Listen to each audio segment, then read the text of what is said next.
And we're live! Hi everyone! Now before the cast says anything about the fact that they're muted, it's normal for now. Now nobody's muted, and we're good to go. Hey, welcome to this... No, Scott, you're just muted. You muted yourself. I know. That's different. Intentional. It was intentional. Hi everyone, welcome to the season finale of Go West, our Pulp Cthulhu campaign. We have a special guest today, the illustrious and always fun to play with, Lauren! That's Salty Ginger. Hey, hi. Your character's name will appear on the overlay when we do the rest of the intros, because it's not there at the moment. No, wait, I got, yeah. I'll have it up. Don't worry. I'm Simon at Wandering DM. Hi, I'm playing George Brooke, the deputy. And I'll leave the mic to everybody else to introduce themselves. Thank you very much, Sodwick. Yeah, I'll let everybody else introduce themselves so that we can get the game going. So let's begin with our resident priest. Hi guys, thanks for tuning in. Today I'm gonna be playing Father Makarov. Apparently it's the season finale, but Deirdre's promised us that nothing bad's gonna happen, and we're just gonna play like patty cake all session. So glad you tuned in. Move up from Father Makarov and myself to our bounty hunter. Hello, I'm excited to be here for a season finale. It's probably gonna get wild, gonna get a little crazy up here, but it's okay because June has her girlfriend here. Yay! Or gal pal, depending on who you ask. Just gals being pals. It's girlfriends. So yeah, she's gonna be here to hopefully shoot some snake people in the face, because that's what she does. And right next to Kiana is our resident doctor, Scott. How are you? Oh, doing well.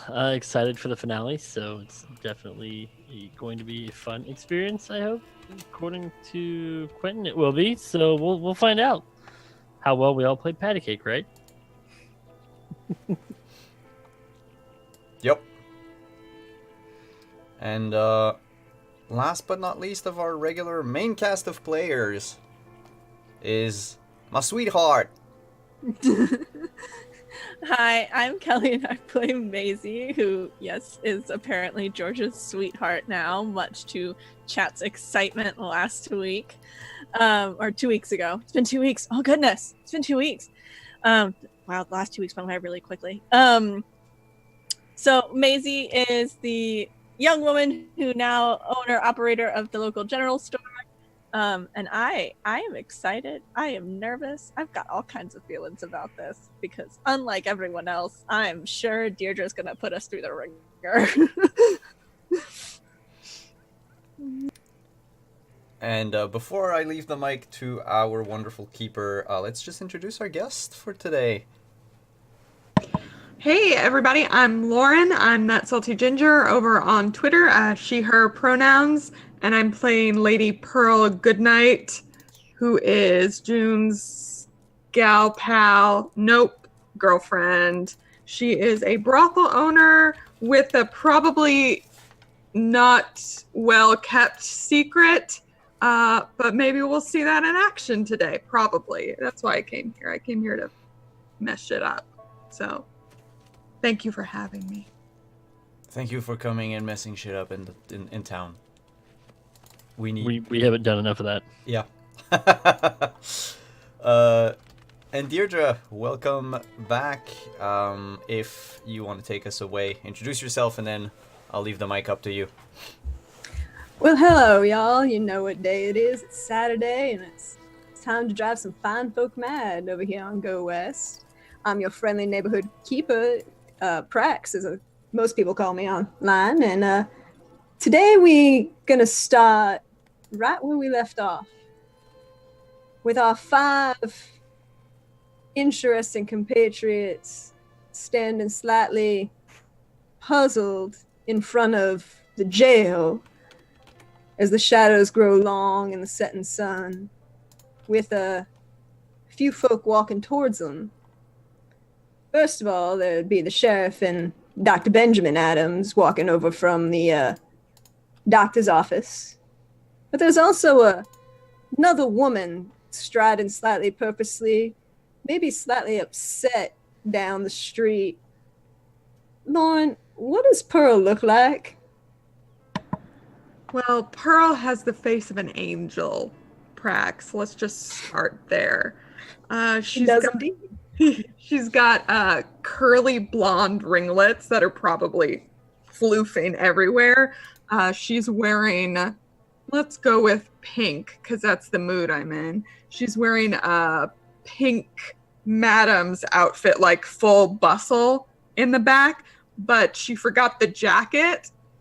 So it's very scandalous as she is just striding purposefully toward Junie. And what's June thinking at this moment as Pearl strides down the street towards her? After she attempted to shoot Jane Langley and didn't quite work so well. Yeah, she's very unhappy.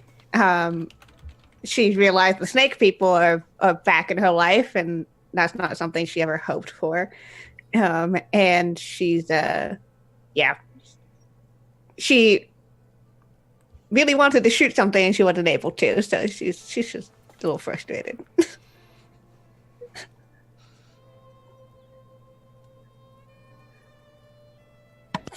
Are you happy to see me though? Yes, if I turn around and I see Pearl coming up, she'll definitely light up with a smile.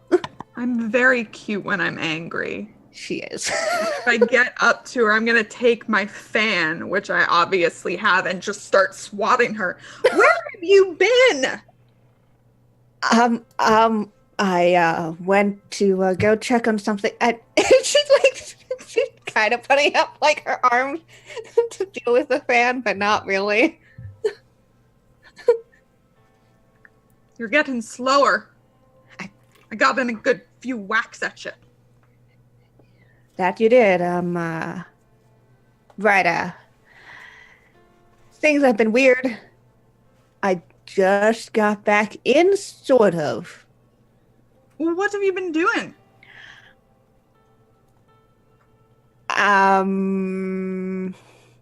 Well, I think the easy way to put it is that there's been some strange things going on. Went to go investigate. Ended up somewhere else that was here and not here. Came across somebody who seemed to be involved with those snake people things.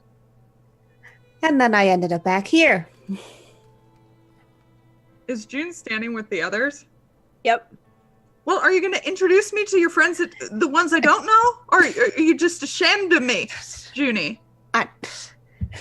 I'm not.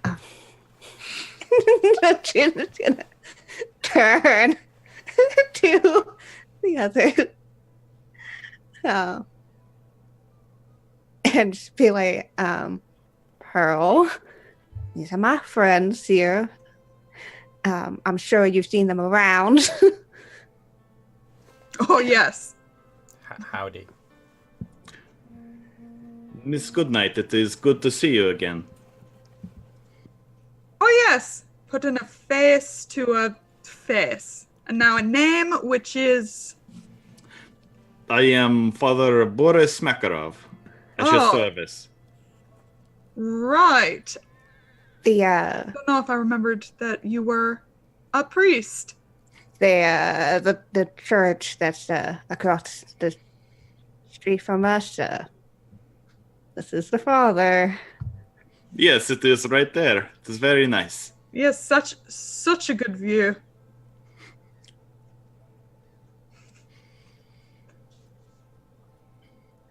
June is dying a little on the inside, but it's okay. Have you ever thought about not ringing the bells at 6 a.m.? We had some clientele who don't exactly love it. Just a thought. Because then you could sleep in, the Lord could sleep in, I could sleep in. They say that the early bird gets the worm. Why would you want a worm? Why would you not? If one is hungry, I feel it is easy to digest.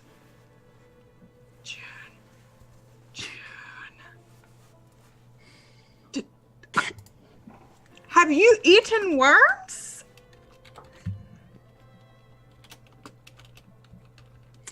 I don't believe she has eaten them in my presence.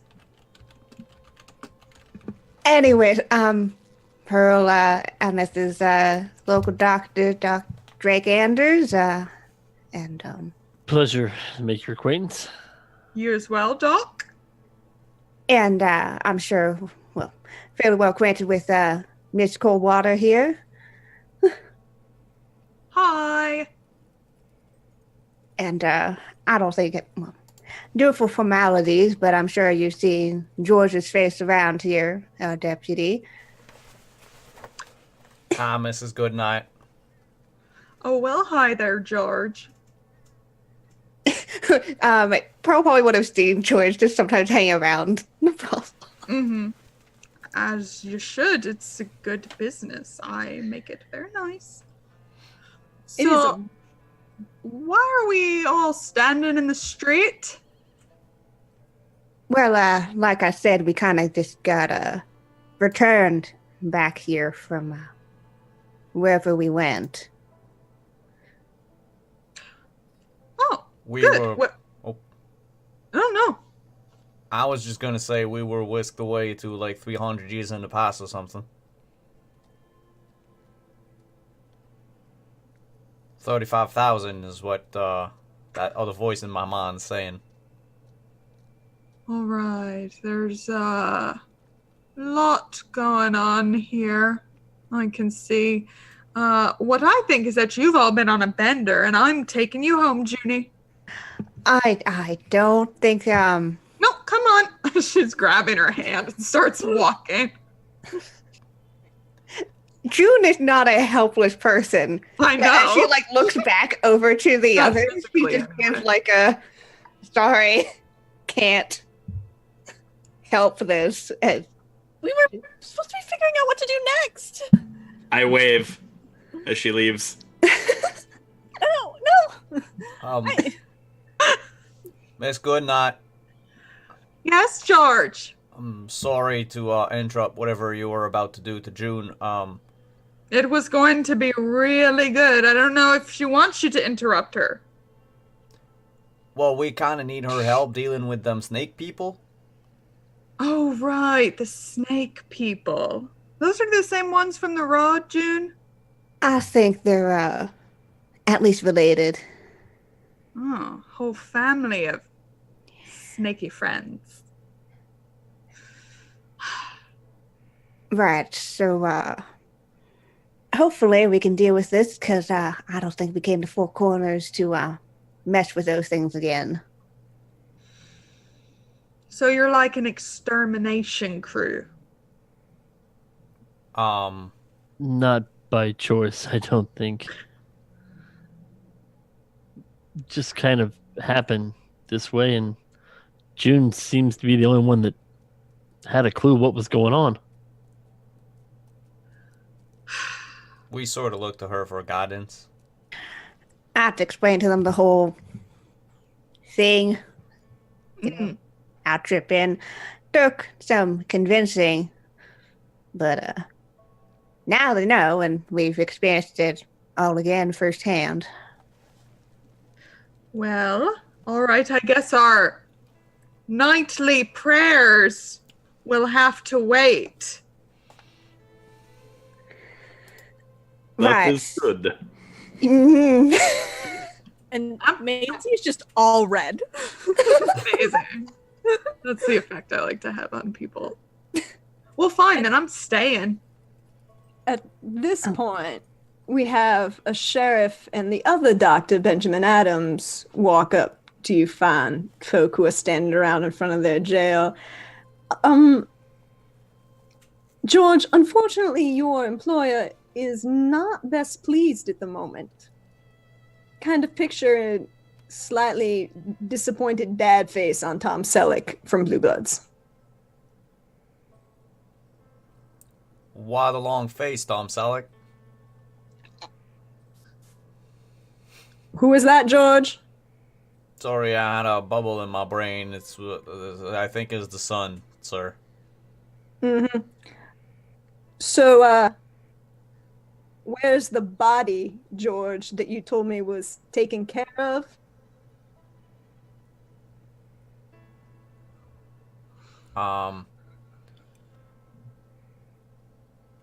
Before I answer this, sir, I would like you to spin that wheel, because thanks to Frost from Fire, we got 2 spin of the wheels. 2 spins of the wheel. Yeah, let's just do that real quick. I don't do a heart very well with my hands. Yeah. Me neither. I can't do it properly. It's weird. I tried. But for this finale, we get 1 boon, which Prax will be able to let us know what it is. We all get 99 sanity? What? And some special. Well, the special I'm gonna hold in reserve for a little while, because those are fun. But the boon is you all get an advantage that you can use. Oh yeah. Because apparently I'm the only one with 2 right now. That you are. Mm-hmm. Sir, you're gonna have to refresh my memory about the body I said I was supposed to take care of. I think I might, I'm a bit ashamed to tell you, sir, but, Pearl here invited us for a drink this morning, and I might have, overdone it a bit. So what was the body I was supposed to take care of? Jane Langley, the woman you shot dead in the middle of my street. Well, do you see her No, no. anywhere, sir? That would be the problem. Where's the body, George?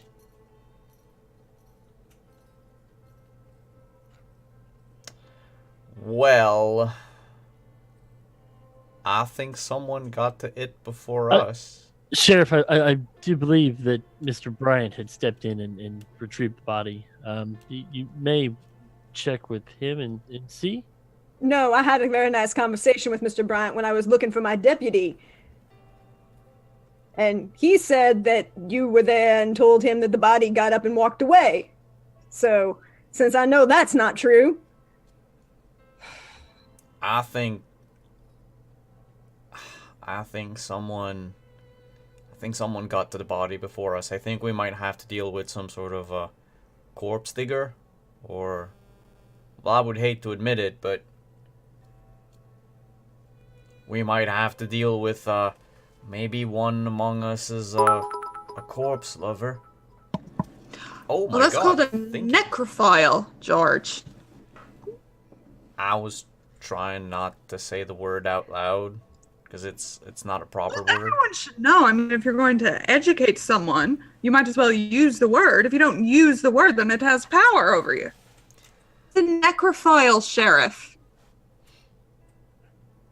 A corpse And he just- humper, if you will. He just looks at you. I smile with my dimples. Lady Goodnight, you are a pleasure. I am. Did you get my deputy drunk today? Yes, sir, I did. Could you not do that when he's on duty? If I had known he was on duty, I never would have. He's just a very good, customer. Didn't need to know that about him. I'm just there for the company and chatting with the ladies. And I just turned to Maisie and I'm he like, just kind of... I'm not that sort of man. Pearl winks at Maisie. And I think, and Maisie just like nods because she knows what they're doing. Like she knows this is all bullshit. So, but she does try and get the attention of the doctor, not our doctor, the other doctor.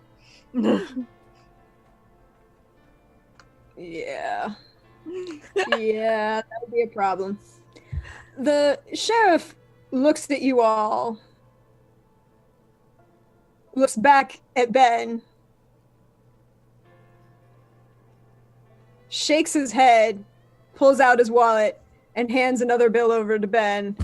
George, find the body, deal with the problem. We have another problem. Apparently Joshua escaped. I never Apparently thought some- your nephew to be a capable sort. Apparently he wasn't. Some folk managed to break him out. Apparently there are bandits on the road. My nephew is an idiot and an ass. And if you see him, you have my permission to shoot him.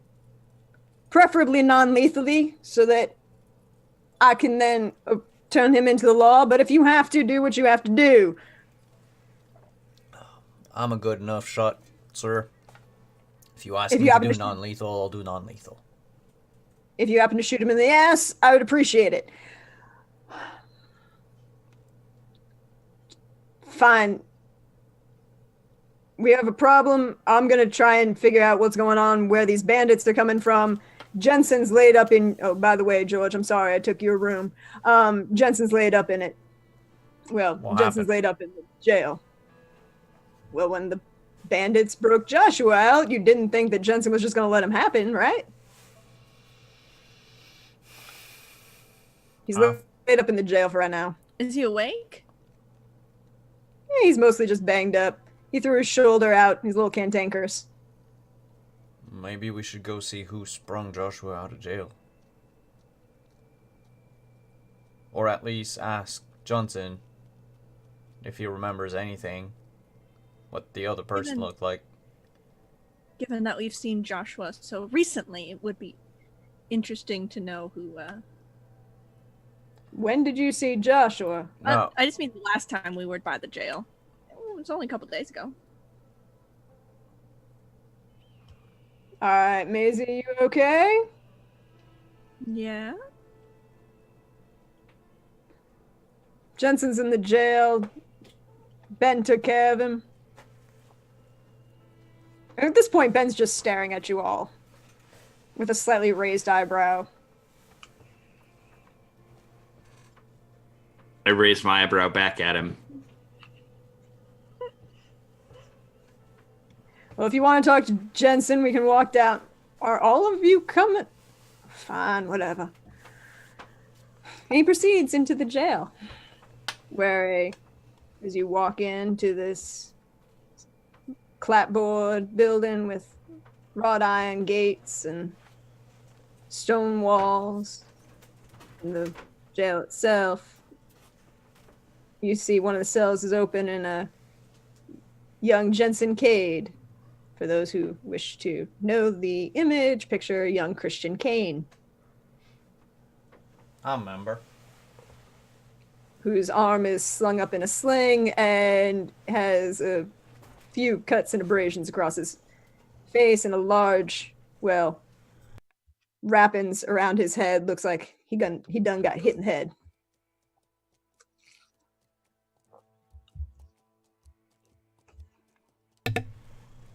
Johnson?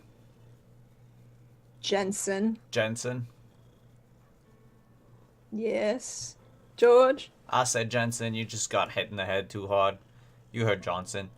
well, Would I've you- been hearing lots of ringing, so that's not real surprising. Would you mind telling us what happened? I was escorting Joshua Covington on a horse. We tied him to a horse, and a bunch of folk bandits jumped out from nowhere around the curve. Tried to fight him off, but hit me over the head with the back of a gun and kind of left me there. It was about 3 miles out of town. Were there They any... took my horse, man. I'm so sorry about that. I'm pretty sure you'll get your Daisy back later. Yeah, well, she'll find her own way home. did you perchance notice if them people that attacked you were some of the Bradford boys? They were wearing masks. They could have been. Didn't recognize anybody. Hit me over the head right quick. One of them Alright. was real tall, though. Do we know? Almost the size. Huh? Oh, sorry. Almost the size of Jedediah, maybe. Do we know of any of the Bradford boys who are exceptionally tall? Jedediah and Leon. Mm. And Richard, technically.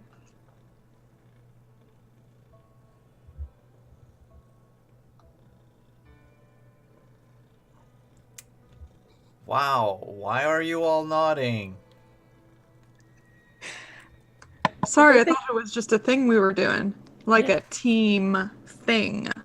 It was team building exercise. Mm-hmm.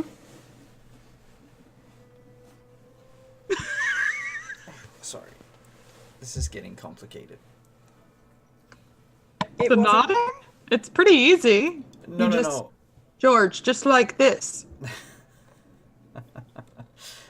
Right now it's not George. Right now it's Simon being strung by his cord.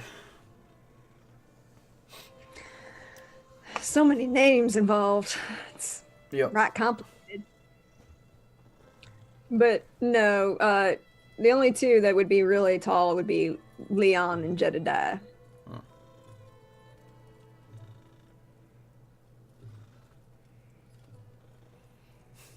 But at this point, it's dark. The shadows have fallen. Sheriff turns to you and says, well, I'm going to retire for the evening. Is there anything you need? Edmund's got the watch. Because apparently my other deputy got drunk on duty. It won't happen again, sir. I'm sure it won't. Lady Goodnight, this is my official declaration that you're not to serve my dear deputy between the hours of daylight. Serve him alcohol. Period. Got it. Serve him alcohol. Understood. I was just going to say serve him, period, but, whichever choice you want to go with on that one. I think mine. All right, then.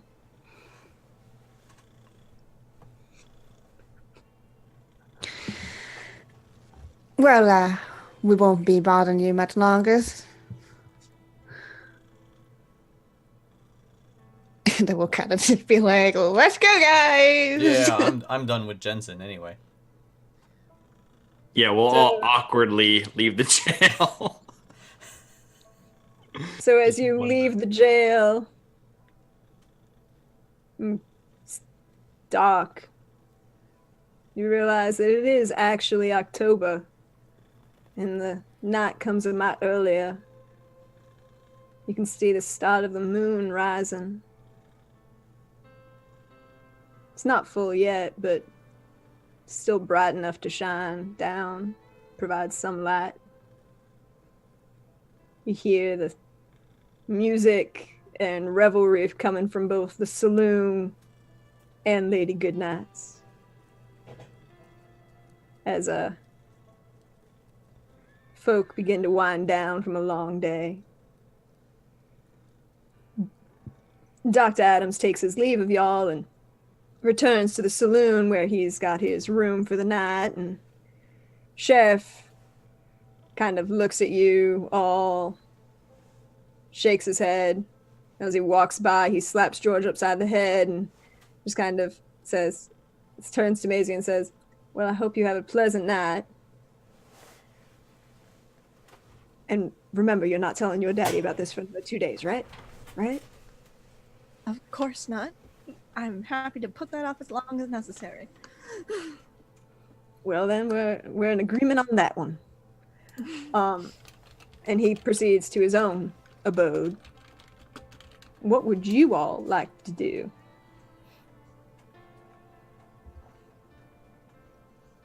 Spin the wheel. I was just typing that. Just because it's the right moment. Thank you, Katie. Spin that wheel. And then we'll regret it because it'll be something horrible like Cthulhu. Is that on there? Well, technically, there's like a slim chance of a legendary encounter with something horrible. Last time it happened, we met Didn't we have that happen at the the at the banks? banks. Yeah. Yeah, yeah. Now, admittedly, somebody who was not Father Makarov donated particularly. That's right. I do recall that certain not Father Makarov person. Yeah. Whoever that was, it was a great donation. And then everyone gangs up on me for having multiple names, but nobody remembers when we almost all died. Almost. If we had died, it would have been more memorable. Wait a second. So you're saying that my getting burned, like second-degree burns all over my body, was technically because of you, not Father Makarov? Yeah, No. whoever that guy is. No, that was not the legendary monster. Well, damn. So we got a second special, thanks to Katie. Two Well, that's specials. useful. Wow. Super special. So what are y'all gonna do as the night falls for you all? Well, you have any idea who such a tall person would be who'd be taking a certain Covington somewhere?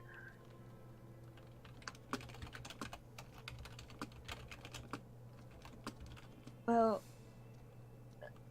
a lot of the hands that work out at the Bradford Ranch are some of the biggest boys in town. And we're talking about maybe having to go back out there and figure out why Mrs. Bradford seemed to have known that woman. Uh-huh. That's probably not a terrible idea. Have any of the hands been in town lately? Just Richard. No, And that was Mr. another Billy. fellow. Yeah. We chased them away from the saloon steps. The guy is always staring at me. Yeah. Is he a Bradford guy? I don't know.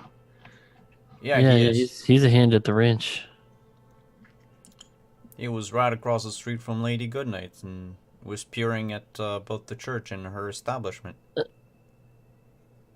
Maybe he was a customer. Or potential. I don't know who all Junie scared off. He was loading a weapon. That's normal. We have lots of weapons. They're just Not the kind that you'd expect. particular weapon, Miss Goodnight. Do you have some sort of special weapon, Miss Goodnight? I do, Father. I do. June's turning red. Pearl's like braiding June's hair. Yeah, June's like turning red and trying to keep a very straight face. Will it help us fight the monsters in darkness? Probably. I mean, fight. Like wrestling? We have not tried that tactic yet, but perhaps. I don't think none of us could stand a chance wrestling all them tentacles. Yeah, that does take special training. To have, more than one at once, I mean. Oh, all right. So we should go and check in on the Bradfords. No, but Yeah, wait, I if think that sounds best. No. Let Miss Goodnight finish. But, Thank you, Doctor. You are such a gentleman. See, this is what I'm talking about, Junie. Chivalry. It's not dead yet. Like you said several times. Mm-hmm. Are you sure you want to go now? And June looks to the others. I mean, either go now and try to get on tail end of that business, or when they won't be expecting us, or we go in daylight. You think they're snake people and you think they won't expect you at night. They wouldn't be expecting us like right away. That's more what I'm saying. Okay, I can get my... What do I have? I have not a carriage. That's not... Yeah, that's kind of what they're called. Wagon. Carriage. No, I call it a carriage. Yeah, it doesn't matter what it is. She calls it a carriage. Yep. I mean, you did liberate a coach. Yes, that we you did. kept. That's right. I cleaned And it you- up a bit. You did. But it is full dark at this point, and it is a number of hours out to the Bradfords. Would you like to cross the desert at night? Like I would to? strongly recommend Are against that. Snakes during the day, you can see. Snakes in the desert at night are a lot harder to spot.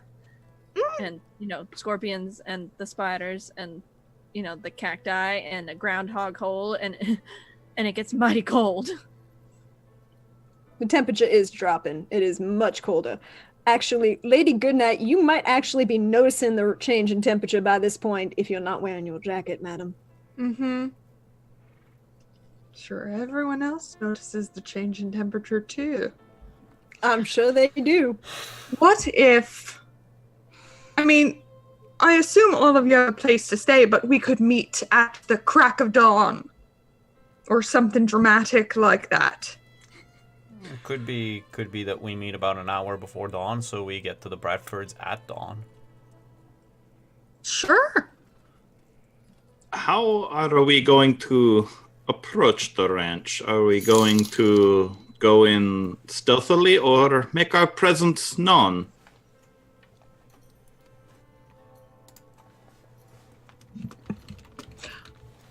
Idea. I could bake them a cake. No, listen. And I could take Maisie. Are you a good liar, Maisie? Well, my best friend is Mrs. Bradford's little sister, so Oh, well, that might work.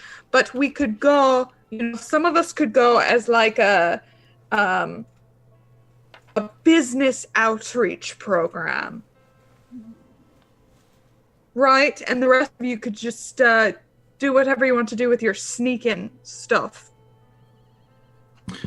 We could go as a wellness checkup on Mrs. Bradford since her husband is deceased recently. That's a good idea. I'm very good at listening to people. when we were last there,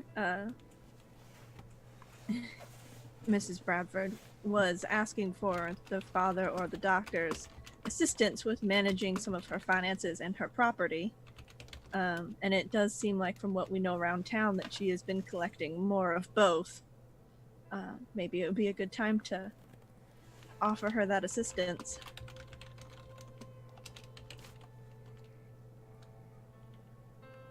And I'm sure someone who is as successful business owner as you, Ms. Goodnight, would be able to provide lots of ideas as well.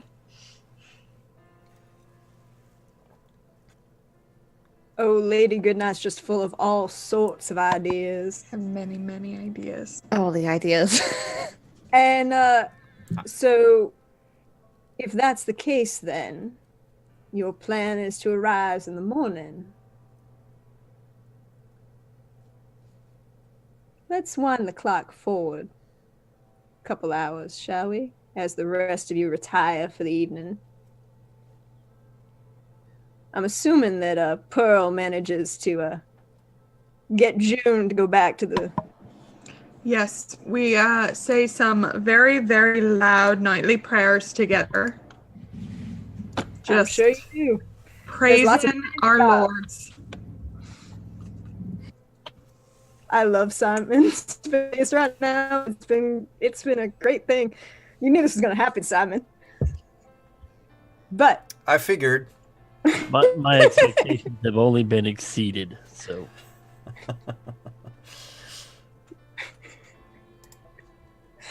But then I'm going to assume that the doctor's going to go home and possibly check on his sister, who he left alone all day. Would be a good idea, yes. The priest retiring to his church. George, do you escort Maisie home? Yes, George. What do you do with Macy? Wow, Father, prying much? Just curious. Well, if I'll walk away humming "Love Is in the Air." Mm-hmm. well, Mrs. Goldwater, if you would like me to escort you back home, it's on the way to my. Oh no, wait. Someone's at my place tonight. No, he's not. He's He's in the your, jail, but he's not in the apartment upstairs. No. Okay. Well then, it's on the way to my place. This is such a lovely evening too, and well, we don't know what's gonna happen tomorrow. I would definitely appreciate the company and maybe even somebody to help me go through the store and make sure everything's locked up okay. I don't want to have to. I would It's love gonna to be a give. little scary staying there by myself tonight. Don't worry, I can stay as a faithful watchhound if that's what you want. We could always set up the extra cot down in the store if you'd be willing to stay. And I think George blushes a bit. And I would greatly appreciate that.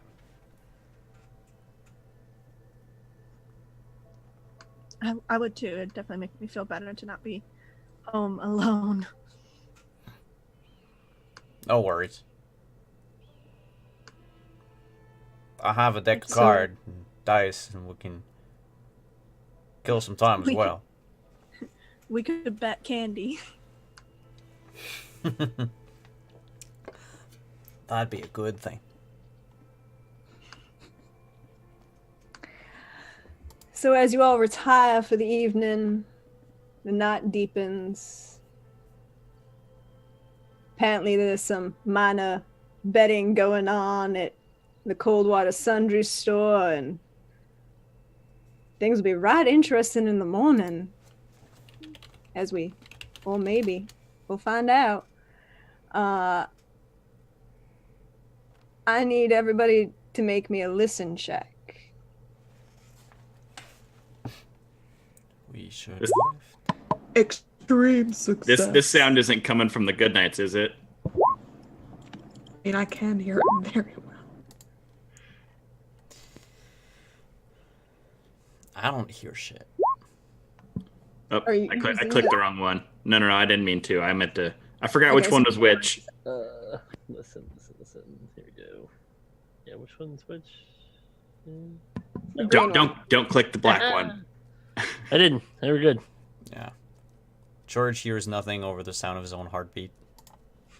Oh, George is really asleep at this point. He's Aw, dreaming. George. I'm gonna burn the 8 and make that a hard success.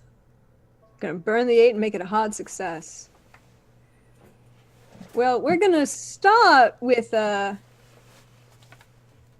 dear father, who, from his own meditations and prayers and dreaming, he hears something odd in the street.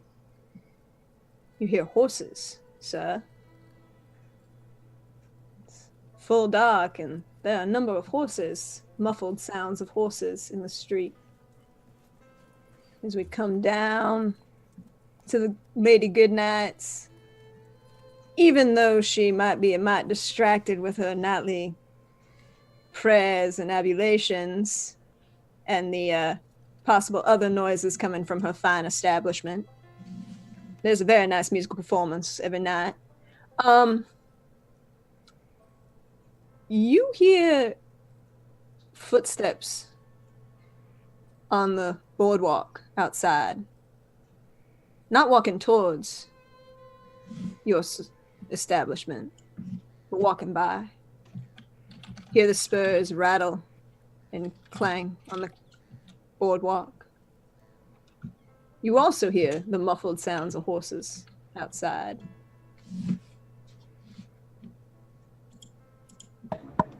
Doctor. One second. I know. Doctor, you hear horses and you also hear the sounds. Again, you're sleeping in your front room this time because your sister and her children have your bedroom. Hear the sounds of spurs rattling on the boardwalk. Then they kind of stop. Don't really walk by, just kind of stand there. George is fast asleep in the downstairs behind the counter of the cold water sundries. Apparently he lost a couple hands of poker for candies to Maisie. But Maisie, you hear something. You hear somebody stepping on that squeaky stair. That fourth one from the top, leading up to your apartment. It's just enough to wake you up. Now, what would you all like to do?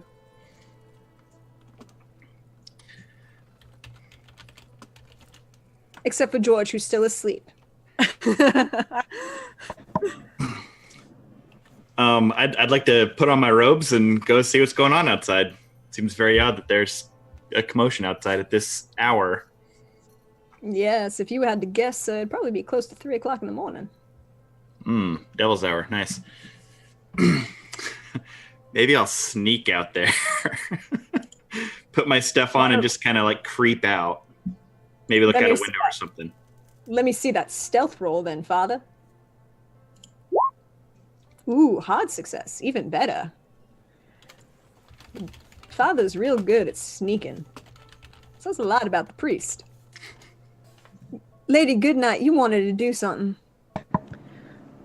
June, if your legs aren't too tired, can you walk over here to the window with me? I heard something. You've got better eyes than I do. Oh, all right. Yep. Mm-hmm. Hobbles over.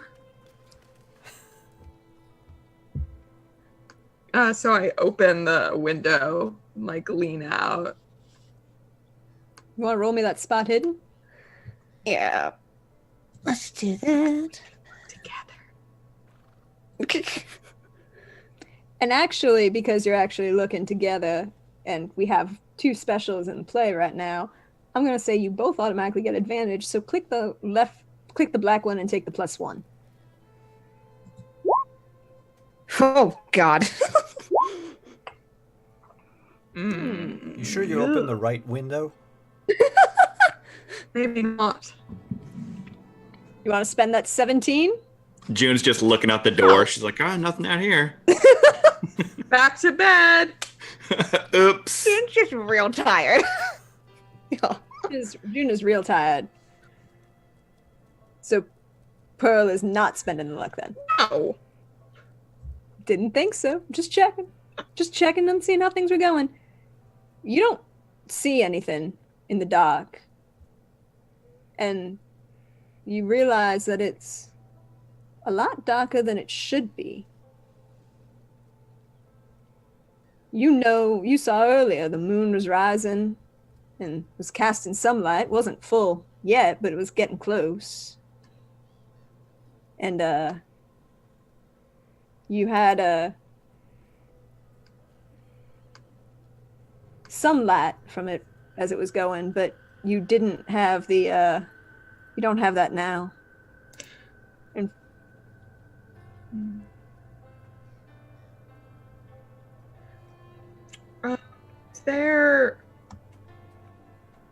Are there any lights on the street? Any lanterns?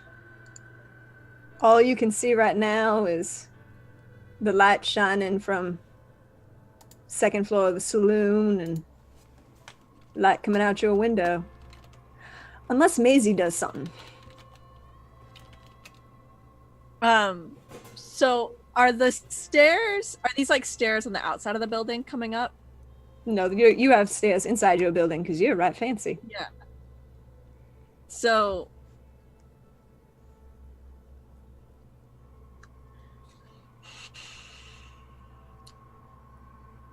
I think Maisie would wake up nervous. And try to slip out of bed and get her shoes on, but she's wondering if it's George coming up the stairs to say something. George? Because anybody else would have had to come upstairs. He would have had to come past him to get upstairs. Mm-hmm. And she would just be like, hello? No answer. Can I make another listen check now that she said something? You can. I'm gonna burn my advantage on that.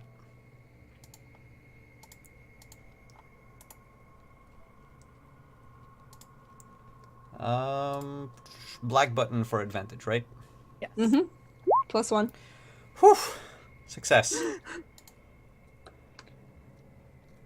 That's good, George. There's somebody standing right over you. About to pick your pocket.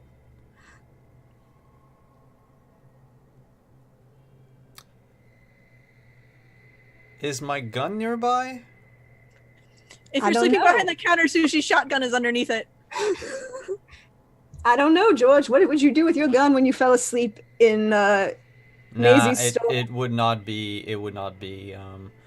I'm gonna clock him. Or her. Somebody you see reaching out for you, trying to get something out of your pocket. I do need, however, you to go ahead and make that roll. It's a success. Ooh. That's good. Go ahead and roll that damage. Oh boy. Should have used the attack button. 1.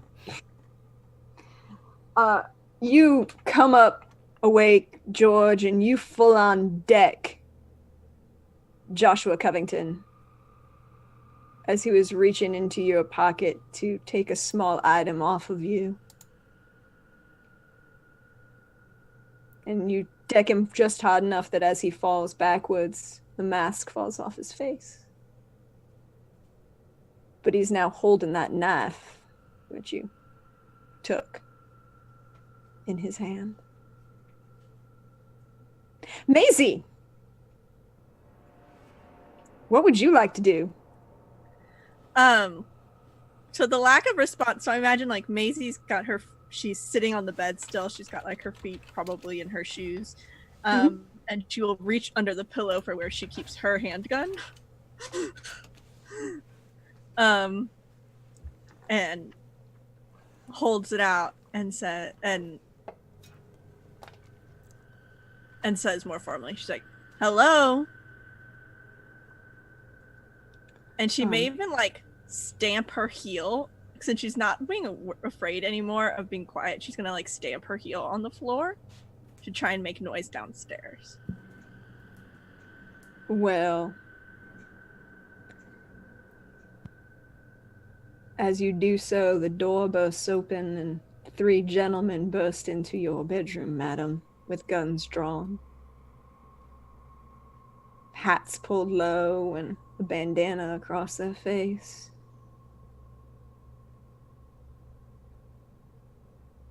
And Piece of shit. she'll put the gun up and place it on the bed because You can't shoot all three of them. They're silent as they walk towards you. So silent you even realize they don't have spurs on. Their boots don't make but the softest tread on your wood floors. One of them takes the gun from your bedside and sticks it in the belt behind his back. One of the others just kind of smiles at you with his eyes and pulls out a rope and starts binding your hands. The third goes to the window and shoves it open.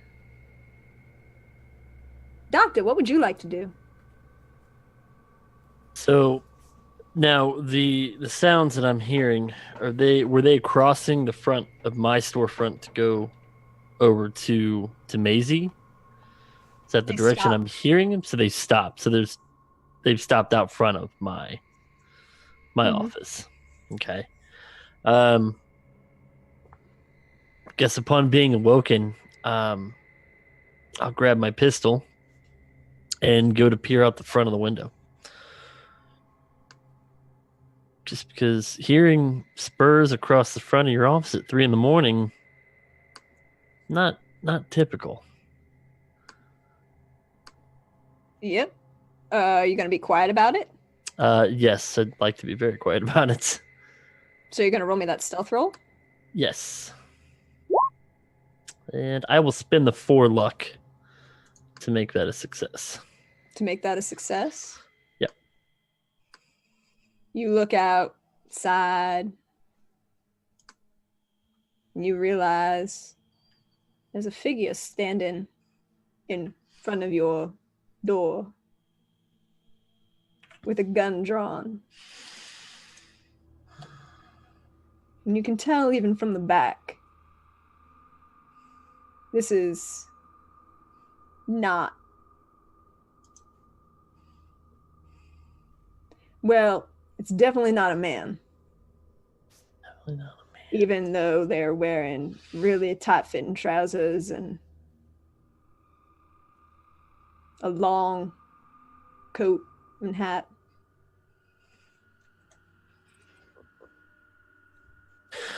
And at that point, as I see the gun drawn, I'll scream to Isabel to lock the bedroom door, and I will fan the hammer at the shadow. Through the door? Through the window, I'll shoot at him. All right. Well, you're going to lose 1 shot to break the window. Okay. So go ahead. It's gonna turn out to be like an innocent girl, like selling cookies or something. Yeah, well, don't come to the door at 3 a.m. This is gonna be rough because my handgun is terrible. I will say, wait. Okay. So that's going to be the one to break the window. The first is to break the window. It doesn't matter. You're breaking a window. It's going to happen. Sure. But because we still have 2 specials in and you get to, I want to see this happen and it'll probably be a lot of fun for me. I'll say the next 2 you can have advantage on. Okay. Ooh. There we Roll go. the damage, though. I'm rolling the wrong thing here. Yeah. So what is that? 1d10 plus 2. That's a nice gun. Ooh. Ooh. As you fire out this door, your first bullet breaks the window. It's loud.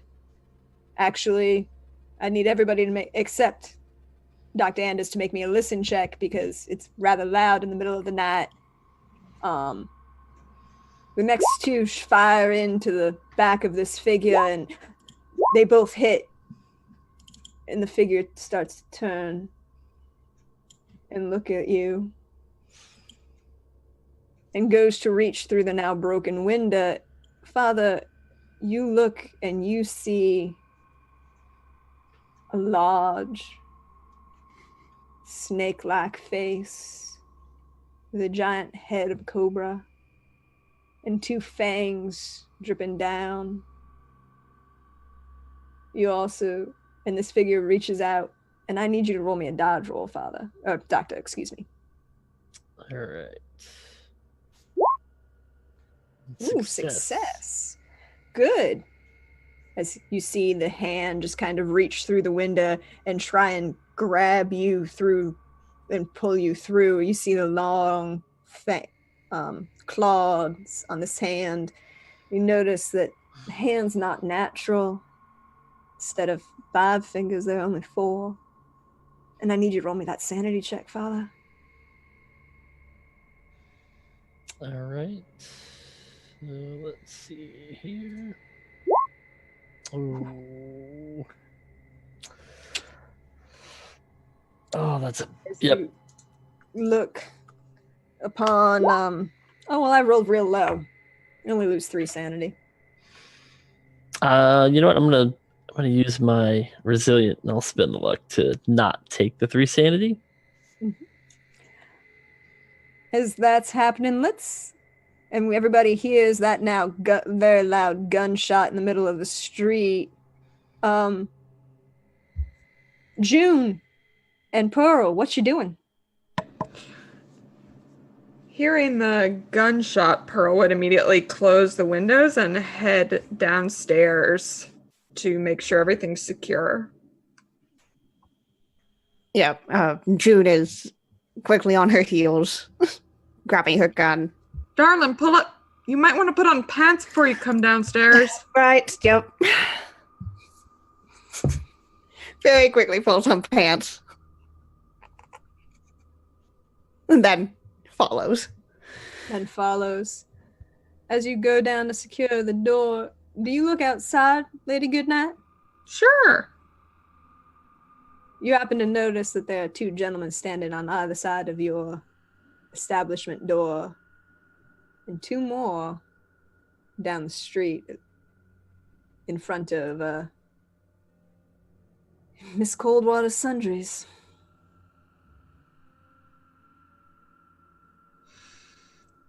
Do they look familiar?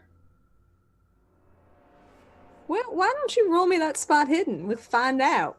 Okay. I mean, Pearl knows a lot more folk than everybody. Ooh. Mhm. Ooh. You would recognize a couple of them as having been in your establishment. You don't really need to worry about faces so much in your business, and a couple of the way they're standing and walking, you can definitely ascertain that at least 2 of them, maybe 3, are ranch hands that work out at the Bradford place. They rude? Only one of them has ever been thrown out by Junie. Hmm. One of them actually is apparently quite popular with your girls, well known for being very polite and very kind. Aw. That's unfortunate for him then. Are they looking in or just kind of like guarding the door? They're guarding the door. They're standing, scanning, watching. And you see one of them turn and look up to the right as it looks down towards the Coldwater Sundries. For everybody's information, by the way, the map is updated.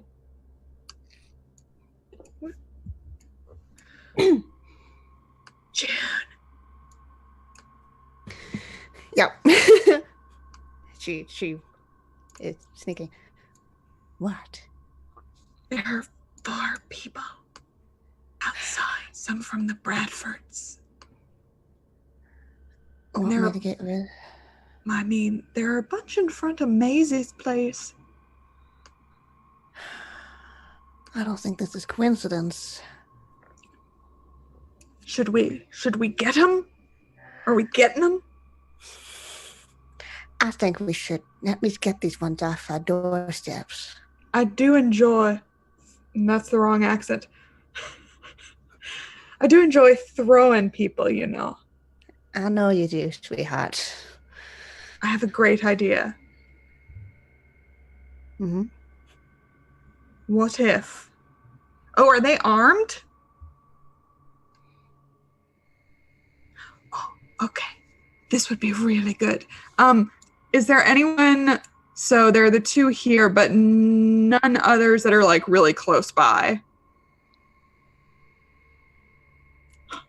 I could scare him, and then you could, do whatever you do. Whatever you think is a good idea. All right. So Pearl is going to kind of go to the side of one of the doors just to where she can see them. And they're holding guns. Mm-hmm. One of them's definitely holding a shotgun in his hand, and the other seems to be fingering a revolver. He's might anxious looking with it. That's the polite one, probably. I would like to take the shotgun from him with my mind. Well, go ahead. He's going to roll that strength to see if he can hold on to it. Go ahead and... How are you going to do this, Lady Goodnight? Why don't you describe it for us? Because I don't think most of the other people have seen that skill and... So Lady Goodnight just gets this really focused look. All of the kind of mirth and welcoming nature goes out of her face, and her head, her jaw clenches, and her hands curl into fists, and they begin to shake as she concentrates on just pulling this shotgun out of whoever this is hands.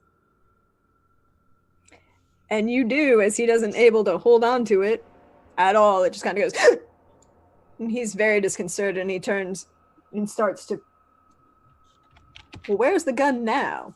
It's going up on the roof. It's just going up. And he starts, you seeing what I'm seeing?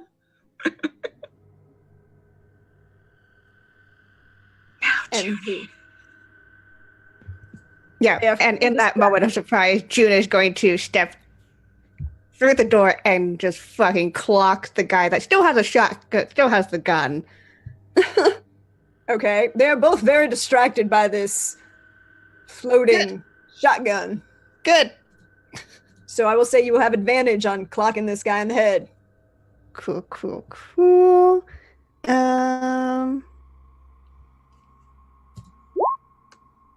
Hard success. Oh yeah. He go ahead and roll that damage. Oh, it already rolled. Yeah, it's already rolled that 5. You knock him good, and you knock him square in the jaw, and he's spinning. It's a little dizzy, but he doesn't actually go down yet. And you look up and realize that you've knocked the mask off of well, now you do know that this one is John, not Jack, because he's got a giant scar right across his throat. Oh, lovely. She's going to take out, she's clocked him with the gun, and she's going to aim it at his knee and pull the trigger. Go right ahead. He's going to try and dodge that one. Probably not going to do that well, but he's going to try.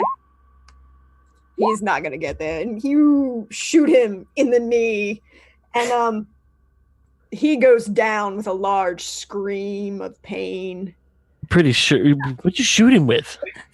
Oh, my rifle, because that's what she has on her. I mean, wow. It's and a 45. You've basically shattered this guy's entire lower half of his leg, probably.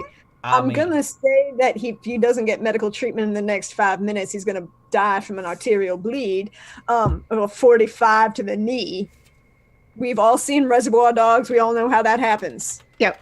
And as soon as she sees the shot hit, she rolls around and just aims the gun at the polite one. That's who you just shot. Oh, I did? That was the one I just shot? Yeah, okay. He still had the gun. Well. Other one, then. Who's now, with the loud noise, turns back to you and is going to reach and try and grab the gun from you. Rude. So rude. So, he's gonna possibly get it. Do I do a dodge? Your choice. Are you dodging? Or are you gonna shoot him? I'm probably going to shoot him. Let's be real here.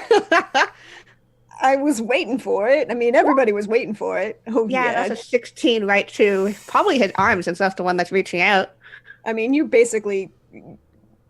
He's dead. He's on the ground, bleeding profusely. I mean... Lesbian! But as this is going on, we're going to cut away and we're going to see, hey, George, you've got a Joshua Covington standing in front of you, rubbing his mouth as he's bleeding a bit from the mouth and holding this very intricate snake knife in his hand. She said, I could kill you now, George, and that gonna be fun. Do I have enough time to reach out to my pistol? Let's say it's on the counter. I mean, you knocked him back, I'll say yes. I'ma shoot him. He's definitely going to try and dodge. He's probably going to fail too, but you know, he's going Yeah. to try. Center of mass. Go for it. And I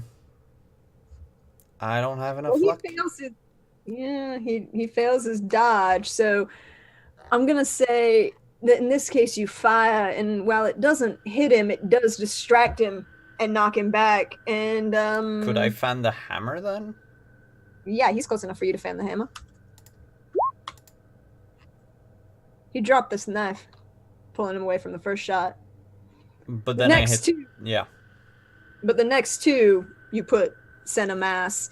He's now bleeding profusely, but he's definitely not down yet. Maisie, you hear these two shots go off down, or 3 shots, excuse me, go off from downstairs.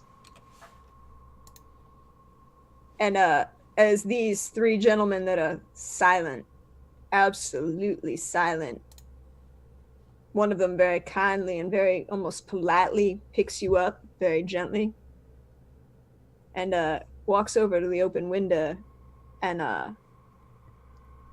you got just about a minute or 30 seconds. The first thing she would do is yell out for George.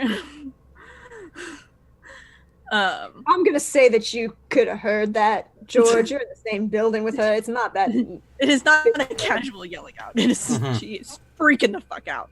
And then I think she was like, okay. She was like, I don't know. Maisie's the survivor, but the idea of going out the window she doesn't like. So she will try to push back. And if he has her, I imagine, picked up, she'd probably He's almost carrying a bridle. Yeah, He's like polite about it. Yeah, so she would almost like, as they got close to the wall, she'd put her feet against the wall and shove and see if she could knock both of them backwards. Okay, well, let's see if you can get the strength to do it. See if he's got the strength to push you out that window. Unfortunately, he does. He's shoving her out a window? It's only 11 points of luck, though, Maisie. Only 11. George would do it. Can I see her? At this point, I'm going to say that yes, if you are looking, you could definitely see this figure in the window as it's lit up, because that's the only thing that you can see.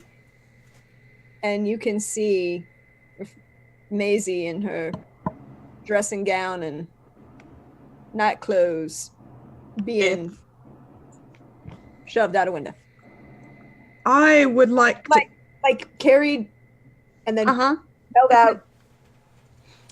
I would like to then, since I don't need to worry about the gun anymore because there are 2 dying men at my feet, I would like to see if I can, catch her. Roll me a powers check. Okay. Can I roll telekinesis? Yeah, roll telekinesis. Because I'm going to say that she's a little bit bigger than Yeah, a she knife is. shotgun. Yeah. And she is. So let's see. Ooh! Okay.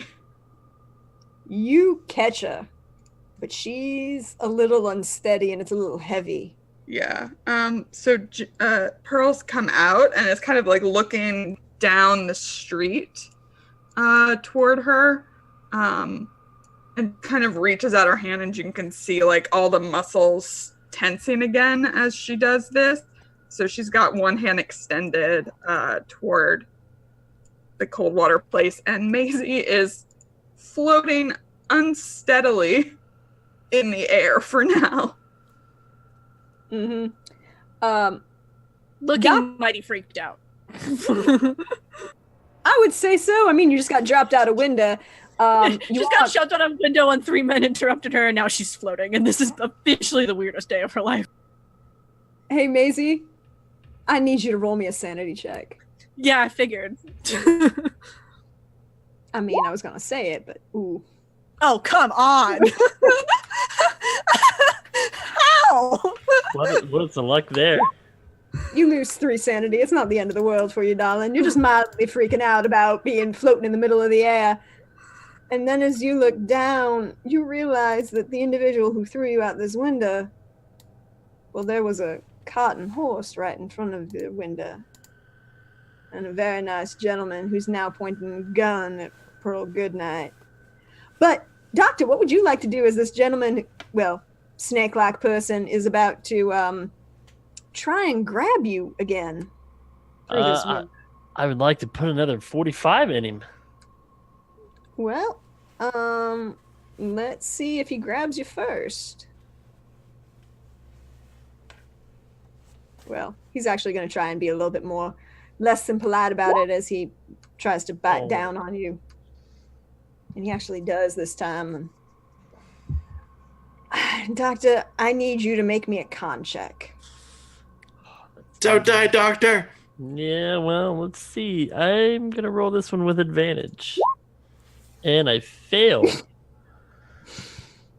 What is that? So... yeah, that's gonna... How much luck does it take to make that a success here? Well, you would have needed a hard success anyways, so then we won't burn that then. We'll see what happens.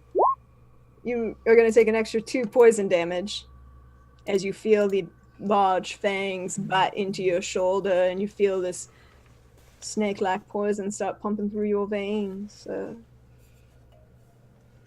What would you like to do? I will finish through with the shot that I was going to take. Mm-hmm. So you've taken 5 damage so far, sir.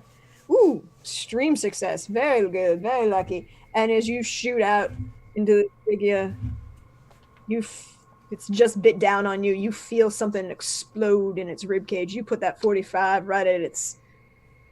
Well, you're a doctor. You know where most of the internal organs on probable humanoid are, and... Right. You're assuming that the lungs and heart are in the same location, and you just shatter the sternum and everything right around in the central parts, and it collapses to the floor. But you feel the poison still flowing through your veins, sir. Now, where was the bite at? In your shoulder. As he kind of reached through the window and bit on you. I'd like to try and First aid yourself? yeah, a little bit to maybe tie off the tourniquet almost to keep that from traveling too quickly. Mm-hmm. Right. So go ahead and ooh, success. Good job. So you do get the 1 hit point back for a successful first aid. Okay. Father, you're being sneaky and you're looking down this street and you see Pearl Goodnight, well, mostly dressed, standing in the middle of the street, gesturing. Do you want to know what I'm wearing, Prax? I always do. I don't know about anybody else, but I always do. So it's just like the white corset like thing with like a skirt and maybe I threw on a shawl, but it's like falling because I'm like concentrating. A stylish, ever so stylish, even in her disturbed rest, Lady Goodnight. And you see her standing there with one arm out, and then you look up, and you see Maisie floating in midair.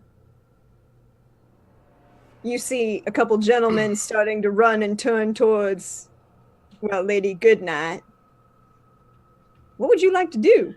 As you also see the doctor put something on the ground. You're not quite sure what it is. It's a little far from you. I guess I'll leave the church and I'll run to Lady Goodnight's. Because June will protect everybody. She's God's champion. As you come running out, you see another figure as you're running down the street across the street to Lady Goodnight's. You see the second floor window of the saloon burst open, and a figure pushes out with a candle, and you see a rifle emerge as you see Dr. Adams standing in the window of the second floor with a rifle pointed at one of the gentlemen in front of approaching Lady Goodnight. George,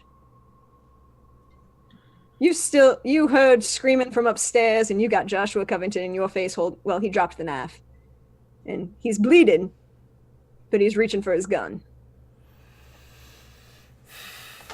It's gonna be another one. I mean, you're gonna have to learn, Joshua. Probably. I mean, he is Joshua Covington. Hard success for 7 damage. Let's see if he gets out of the way of this one. He does! I mean, you're fan that hammer, you're still within range to do so, sir. Yeah, it's what I'm gonna do. I burned 2 luck points.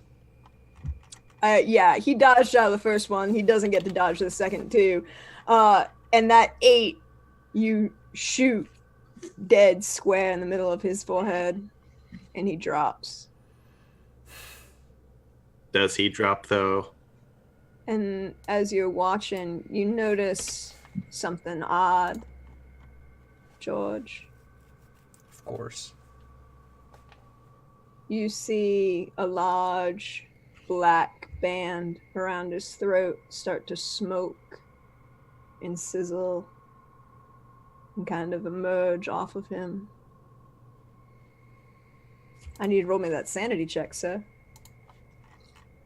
I have plenty of sanity left. Ta-ha! Simon! What is that? Ha-ha! It me! With the no sanity left. You only lose 1 sanity. Oh, okay. We've seen a lot of stuff. Let's just... Yeah, I think I failed pretty much all of my sanity checks. That is actually true. He unfortunately has a problem. George? I will run upstairs. I'm gonna say something here for you, George. Mm-hmm. As you're running up these stairs, after seeing that thing dissolve away, you hear a voice in the back of your mind. Oh, shit. Starts almost laughing. Yeah. Well, I wasn't going to kill you yet, George, but that was right entertaining. I wonder if Pearl can hold Maisie up long enough for you to get there. It'll be really fun to see, won't it?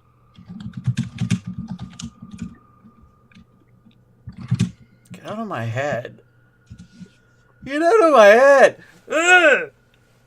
Shut the fuck up! I'm not really in your head, George. Just happen to be standing around watching folk, and this is so much fun. This is almost as much fun as it was, the night before we broke that safe open.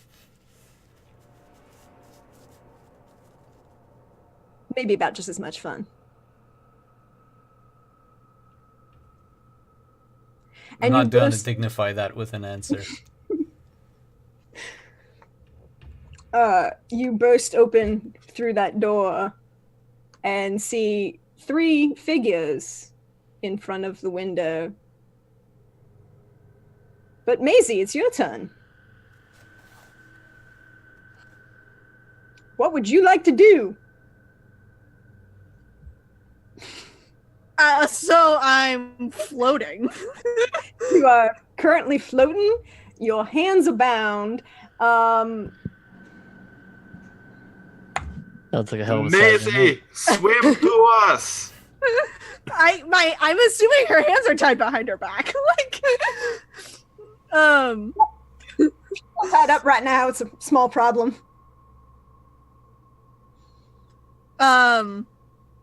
Well, first of all, if she can, she'd like to curl her legs up so that if she falls, she can fall on her feet. Maisie starts doing the worm through the air towards us. I need you to roll me a powers check because technically you're currently being controlled by Pearl. Oh, okay. Ooh, hard success. So I will say that yes, you can pull your legs up to yourself. Can at least get into like a tuck and roll kind of position. And probably just start screaming. Well, with your screaming, I'm assuming you're kind of flailing around, looking around. You do happen to see Dr. Adams with a gun pointed out this window, and he's going to take a shot at the gentleman who's, attempting to get you out of the middle of the air. Let's see how he does with this shot with rifle of his. Not that good. He shoots, but it's a little dark even for him, and he shoots the cot instead of who he was aiming at. Let's see. June, roll me a luck roll.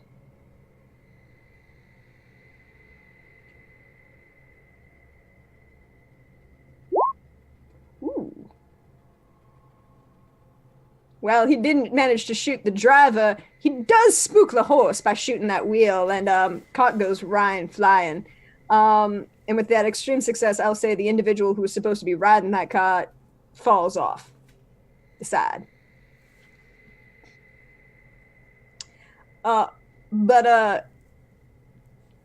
June, what would you like to do? So, are there people who are coming for Pearl? Oh yeah, there are 3 people coming up the middle of the street. Wanna see Yeah. it? Mm-hmm. There's this guy. Well, hold on. There's this one, and this one, and no, he's dead. Sorry. He's very dead. He is very dead, and that one's very dead too. So you got 3 of them coming up the street. Okay. Well, let's I don't like how they look. Nope. So I'm gonna shoot him. I don't like the look of you. I'm gonna shoot you. Mm-hmm. You know, as you do. Shoot him, baby. So one of them is that. Oh no, he doesn't dodge. You shoot him dead center mass. Cool. He goes right down. Mm-hmm. And then I believe it would probably be Pearl. What are you doing other than holding mildly freaking out Maisie in the middle of the air? So what I would like to do is she got pushed from the 2nd floor, right? Yep. I'd just like to just boop her on the roof. Just boop. And she can do whatever she wants. Just a little scoop. Whose roof? Just throw her onto the school. Yeah, could I throw her on the school? Across the street? Yeah. Well, you know what? Let's roll that telekinesis, see if it works. Okay. I'm sure it'll be fine. Yeah. Ooh, it does. You managed to put her on the roof of the schoolhouse and just kind of shove her. Roll me a con check. Okay. Hey. You do not pass out from this strain of this, but it was might tiring. George, there are 3 men inside Maze's bedroom. 2 of whom have guns pointed at you. What would you like to do? I want to lunge at the one to my right Okay. and grab his arm so that I can make him shoot the one that's on my left. Ran out of bullets, didn't you, George? Yeah. I don't need bullets. All George right. pulls out a Molotov and just smashes it on the guy's head. It's fine. Ugh. I mean, it It did worked work for once you. before. Just mildly hurt yourself. Well, he's going to try and get out of the way for that. So go ahead and roll your unarmed, sir.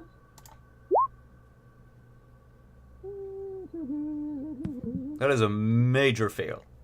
George is going to burn 46 luck. Don't matter. The guy, he's going to duck around and you go and try and shove him in there, but he just kind of ducks around and goes to reach for you. And George, you notice something as this gentleman reaches for you. Hmm? The hand that reaches for you is definitely not human. You see long talons on a hand with only 4 fingers and bright, almost green in this dark skin. Ew. Sanity check, please, sir. Well, you know I'm gonna fail anyway. Here, fumble. I'm sorry. But I'm enjoying this. Go on. 12, 8.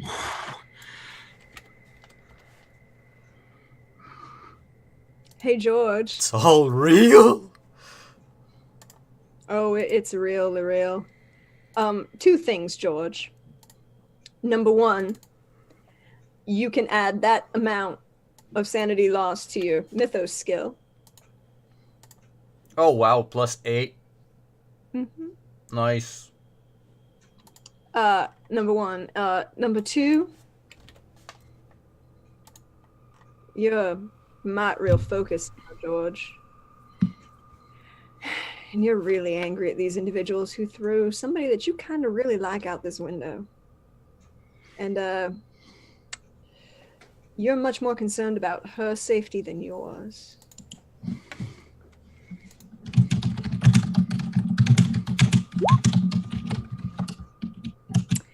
Oh, sorry.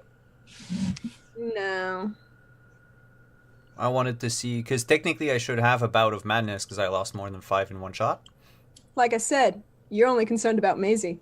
Yeah. But I thought clicking on the button would change the field called mental condition, but it doesn't. It just gives you like a random bout of madness. You're right. Yep.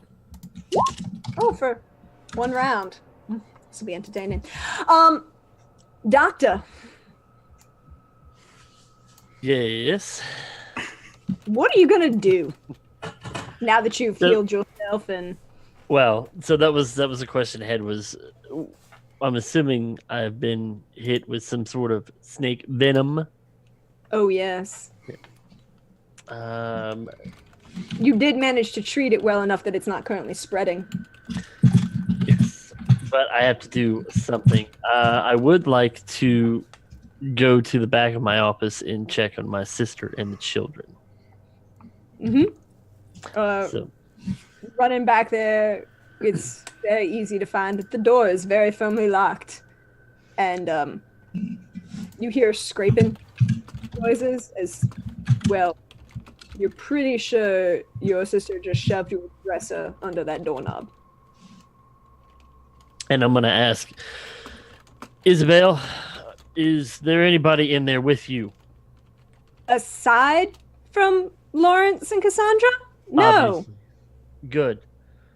Do you have an extra gun? No, but there's a large knife in my things in the dresser. Well, I can find that and use that. Grab that, stay away from the windows, and do not let anyone that is not myself through this door. I will not let anyone who is not you through that door. What if the doctor dies? You live in a very exciting town, Drake. It's not always like this, I promise. And I'm gonna head back out to the front and take a peek at whatever the hell this thing was that bit me. Okay. Looking down. Yeah. At whatever's It's left of it. very well. It's actually a good point about whatever's left. Is you see it slowly. The coat is still there, and the hat, and the leather trousers. But you see the remains of this snake-like figure slowly start smoking and oozing, and like something stuck in a vat of acid almost. Okay.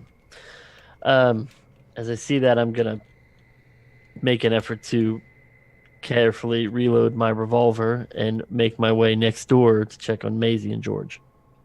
As you look out that window, you notice that Maisie, well, you would have been about this point, see her flung across the street. You see about 3 people walking up on Pearl Goodnight. June shot one of them. You see well, no, you wouldn't see because it's on the other side of the building from you. And you see the priest running down the street towards you all. You also see Dr. Adams reach out with his rifle and again attempt to shoot one of these individuals approaching Lady Goodnight. This time he does succeed. He's so cool. I wish he was our doctor.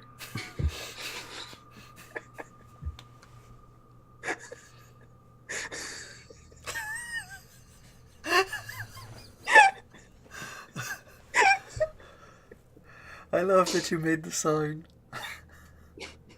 I love it all. It's all so much fun for me. As you see, the gentleman who fell off the back of this carriage, who was about to stand up, he's not going to stand up no more.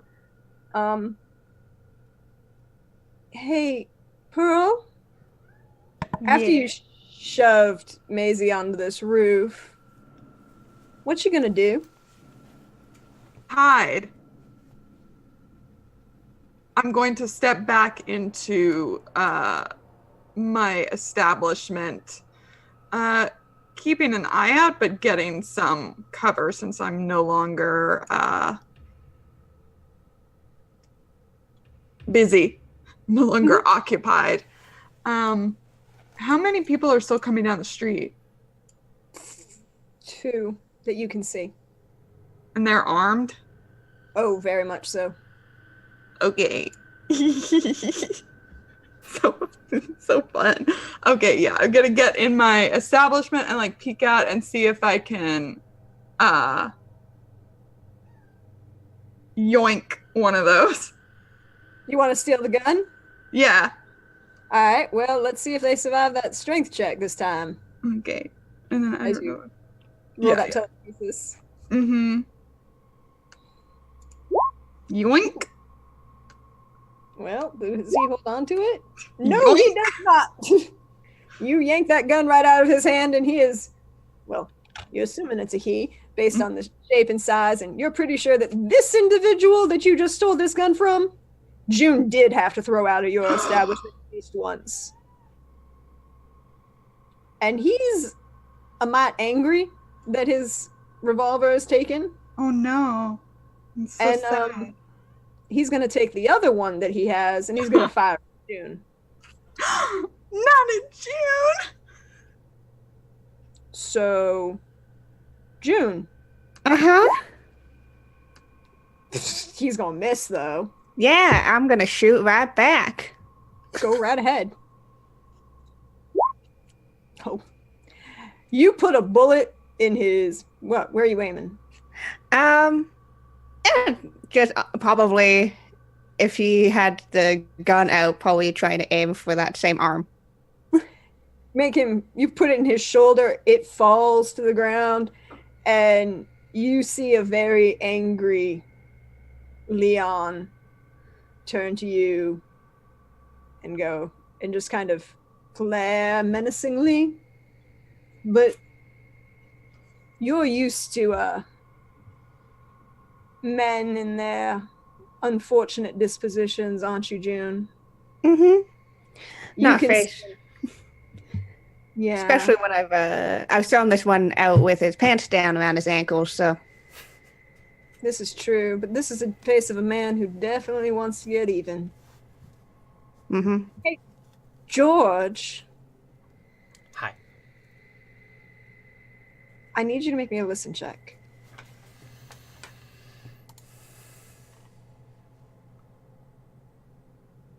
Am I hearing voices? Yes, I'm hearing voices. Yeah, you're hearing a particular voice. Kind of softly floating on the air. And it's not actually coming to you, but as soon as you hear it, the three figures in the room turn as one, kind of tilt their heads, look out the window, and jump out the window. And you heard, George, because you're the only one who would. Retreat. We can't get her now. I'll have some fun with George. The rest of you get on out.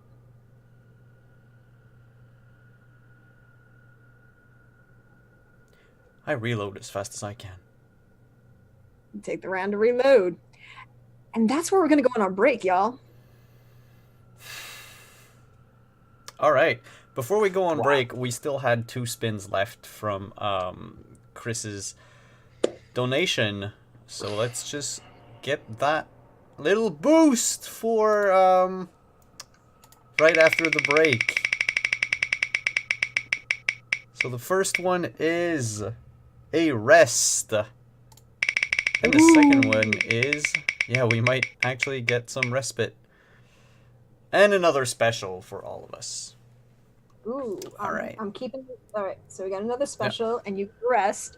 And I'm going to rule that we're going to have this, we're going to set up this rest right now on the break. So Okay. we'll be right back. Good enough. Thank you again, Chris Geary, for the donation. And we'll see you in a couple minutes.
It's okay, everyone was muted. We're live. Hey, we're back. So, where were we again?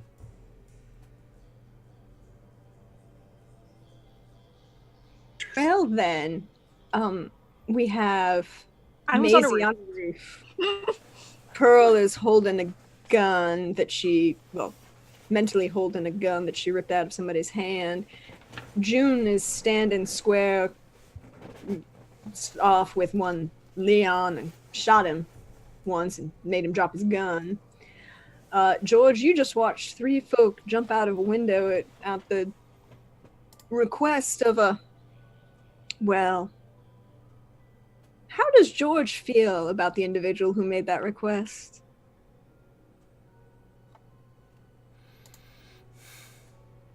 Not good. Hence why I was reloading like crazy. Do I see her? Make me that spot hidden roll. Sitting on the edge of my seat now. Yay, hard success. Ooh, you look out this window and you see a figure on a horse down the side street behind the general store. You recognize Jane Langley, even though she's definitely not wearing a dress, and that bodice is very tight, and those are some very tight pants that she's got on. And Pearl is she way kind too of smirks at excited. you. No, she's not. Lauren. It's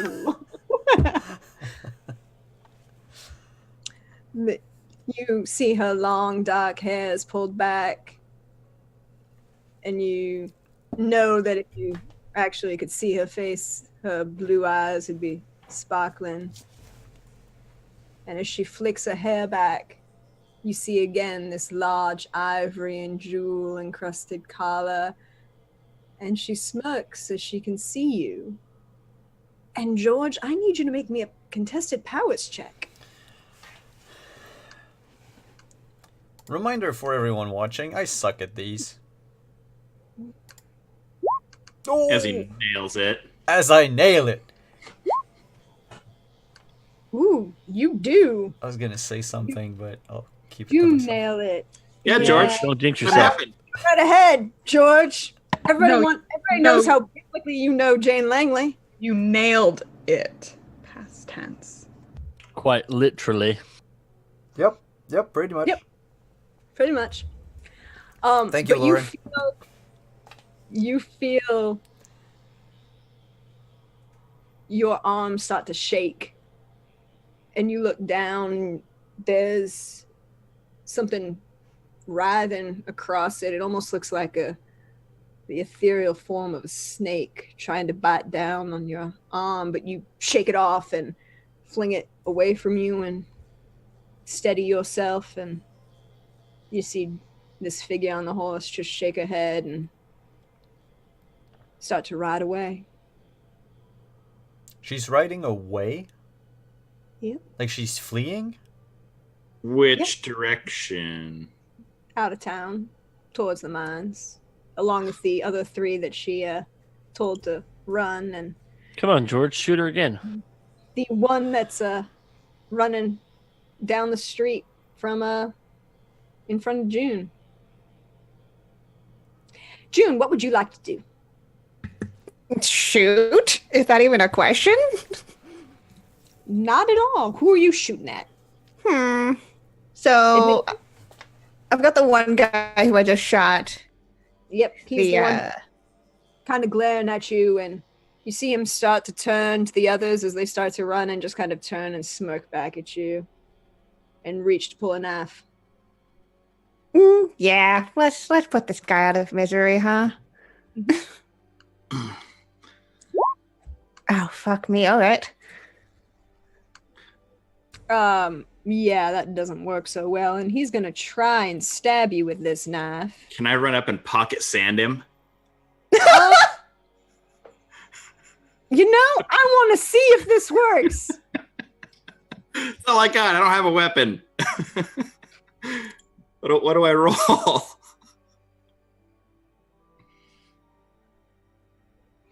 Roll an unarmed, Father.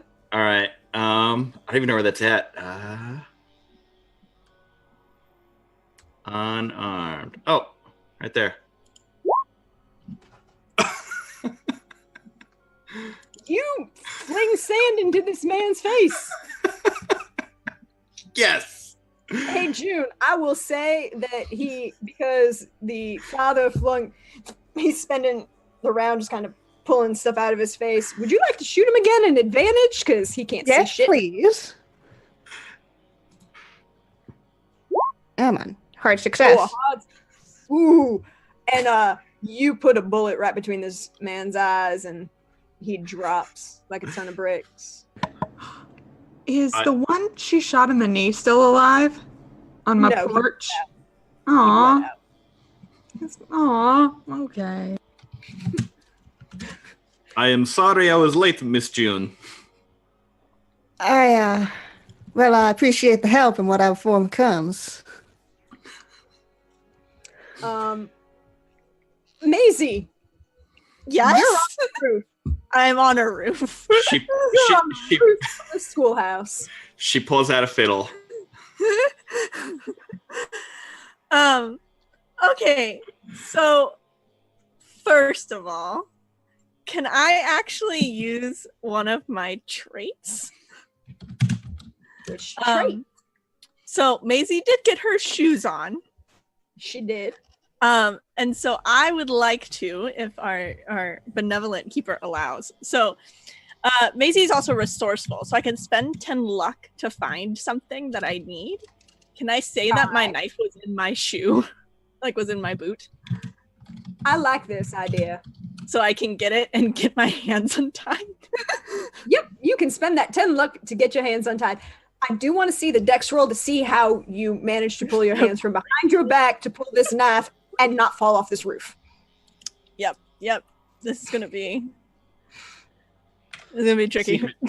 She's double jointed. I am fairly dexterous, so let's see what happens here.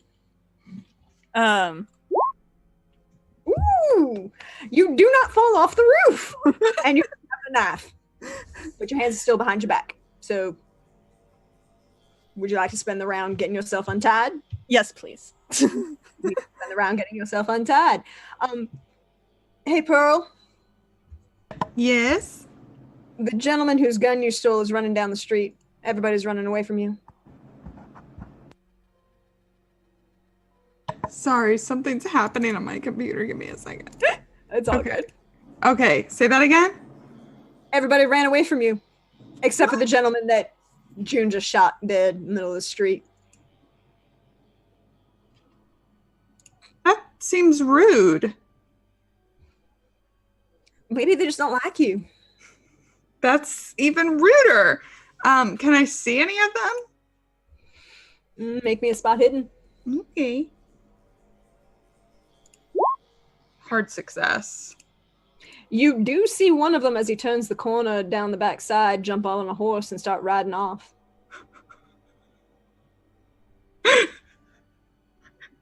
Do we want to talk to any of these fellas, Junie?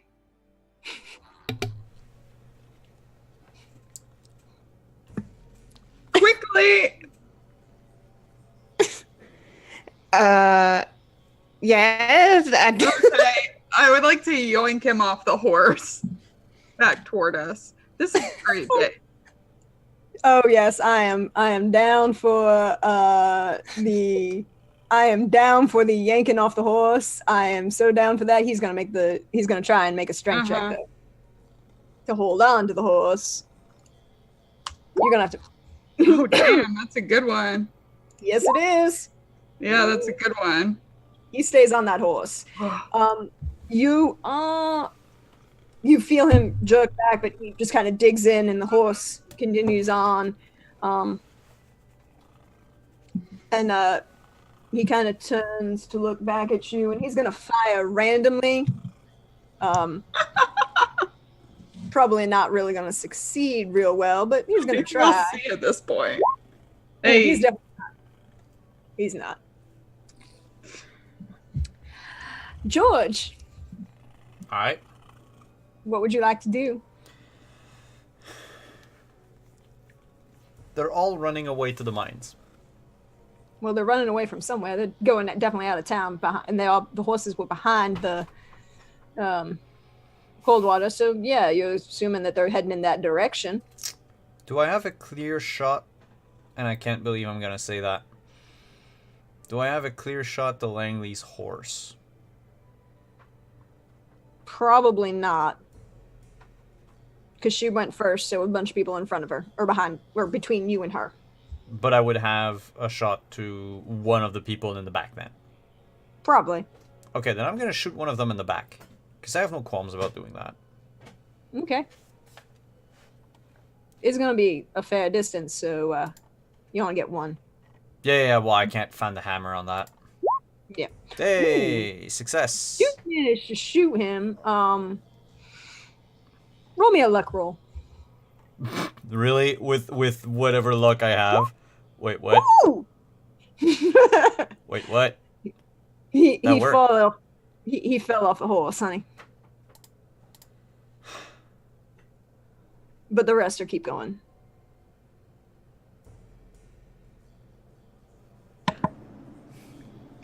Question. Yes, Can I search the dead men? you can. Go ahead and roll me that spot hidden, honey. Okay. Mm-mm. Gross. Blood everywhere.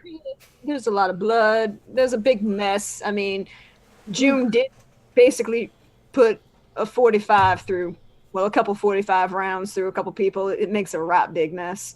You do notice, however, as you approach these bodies, that there seems to be something smoke coming off. And you see it start to fall almost off of their neck in front of you. I need you to roll me that sanity check, honey. Yeah. You lose 2 sanity as you watch these black smoke falling away from the remains of these fellas. Well, there's no one still in the street, and you see Dr. Adams kind of train his rifle through the window, slow himself, steady, take a shot, see something. And hits absolutely nothing as he tries very hard to hit one of those fleeing individuals. I'd like to point something out to the group. Mm-hmm. That our doctor managed to kill someone. So I'm thinking Dr. Anders deserves some recognition here.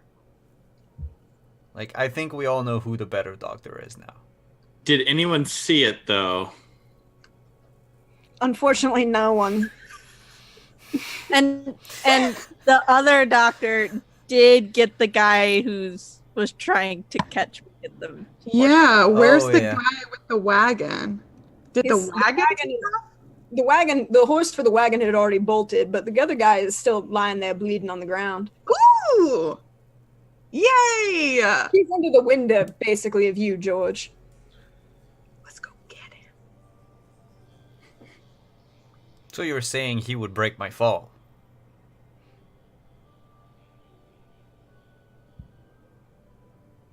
It's possible. It's only second floor window. Cool. I don't jump out the window for no reason, so I'll just exit by the door.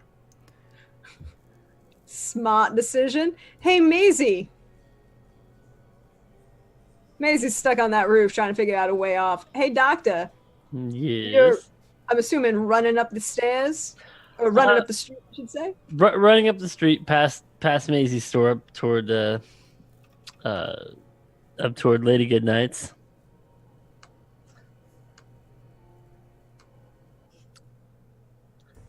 Not quite certain how fast I'm traveling, but Oh, you'll probably be there by this point. Hi, Doc. Miss Goodnight. And then, so this guy is what? 'Cause he was at the Maisie store, fine. correct? He's laying. If you are looking at the map, well, hold on. Let me do this. Doop. And this. And that. So he's lying about here Oh, okay. in the alleyway between the two buildings. I guess I'll stop there and I mean, I guess, well, no, because I didn't see any of this happen, so I don't know this guy's even involved. I'll scoop your arm and say, "Come on, I think there's someone still bleeding down the road." It would not be hard to make an inference that this gentleman was involved in whatever happened. You do see that he's dressed in very dark clothing with a bandana half on his face and the hat kind of askew and really holding his arm and shoulder and side. Right about then, George, you'd be coming out of the building to meet up with these fine folk. Maisie, You're still on a roof, darling. Yeah, so can I try and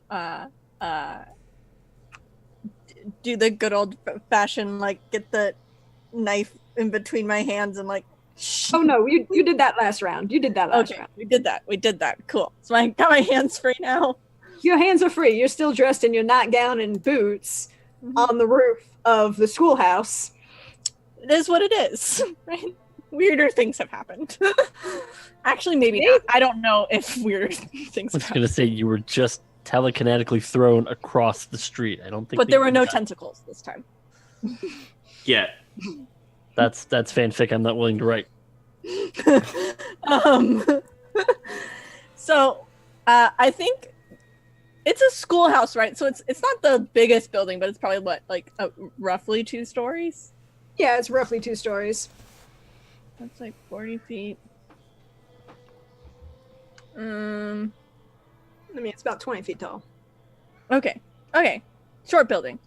20-foot drop. It's a 15-foot drop. It's not that bad. Okay. I think Maisie is going to shimmy, butt scoot down to the edge of the roof and lower herself down and drop. Okay. Roll me that, what is it? Go ahead and roll me that jump just to see. Or athletics. Acrobat. What is it? No, it's jump. It's jump.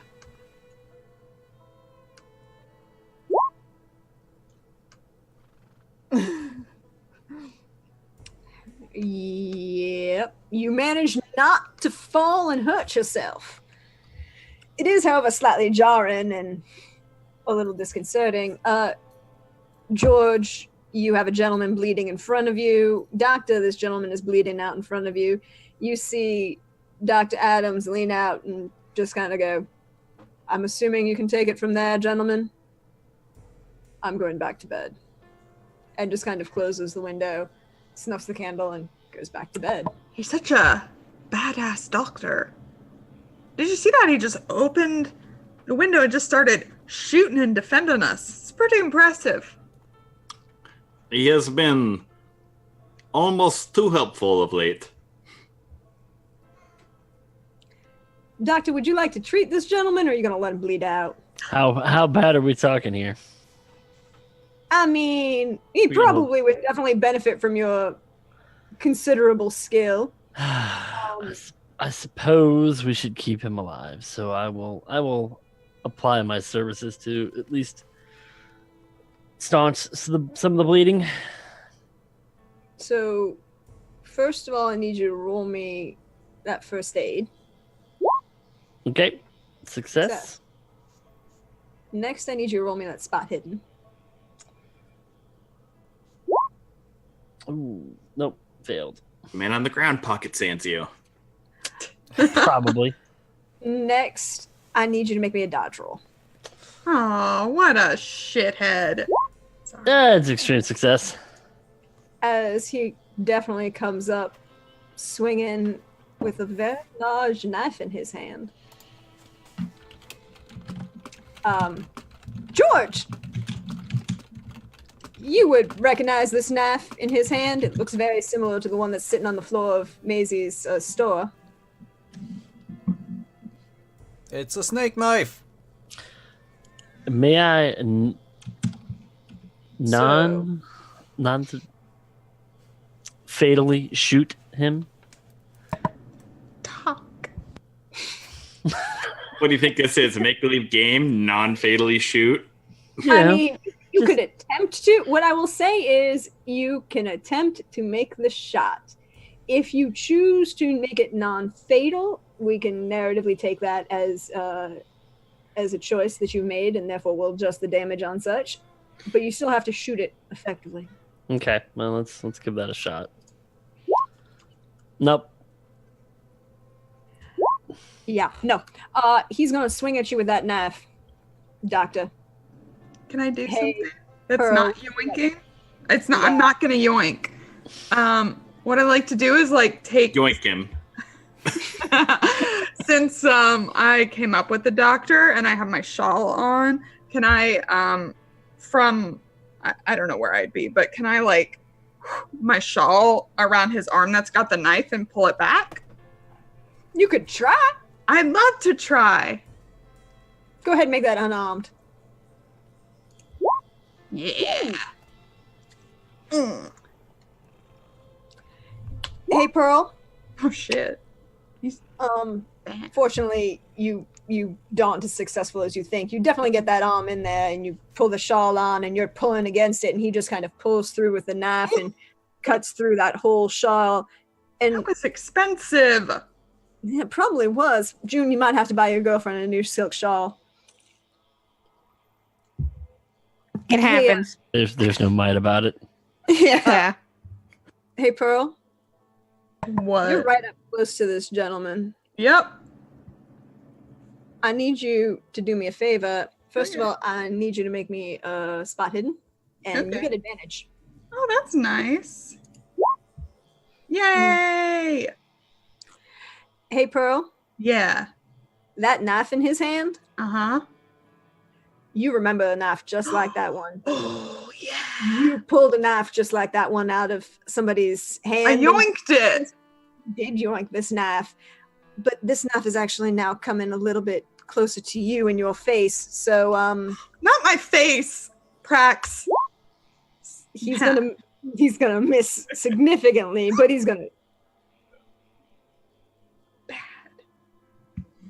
And now, is anyone else going to try and do anything? I'm gonna shoot him.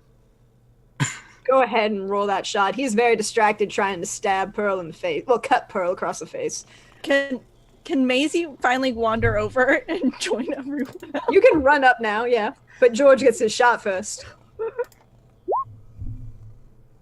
Nah, he's on the George- ground and everything.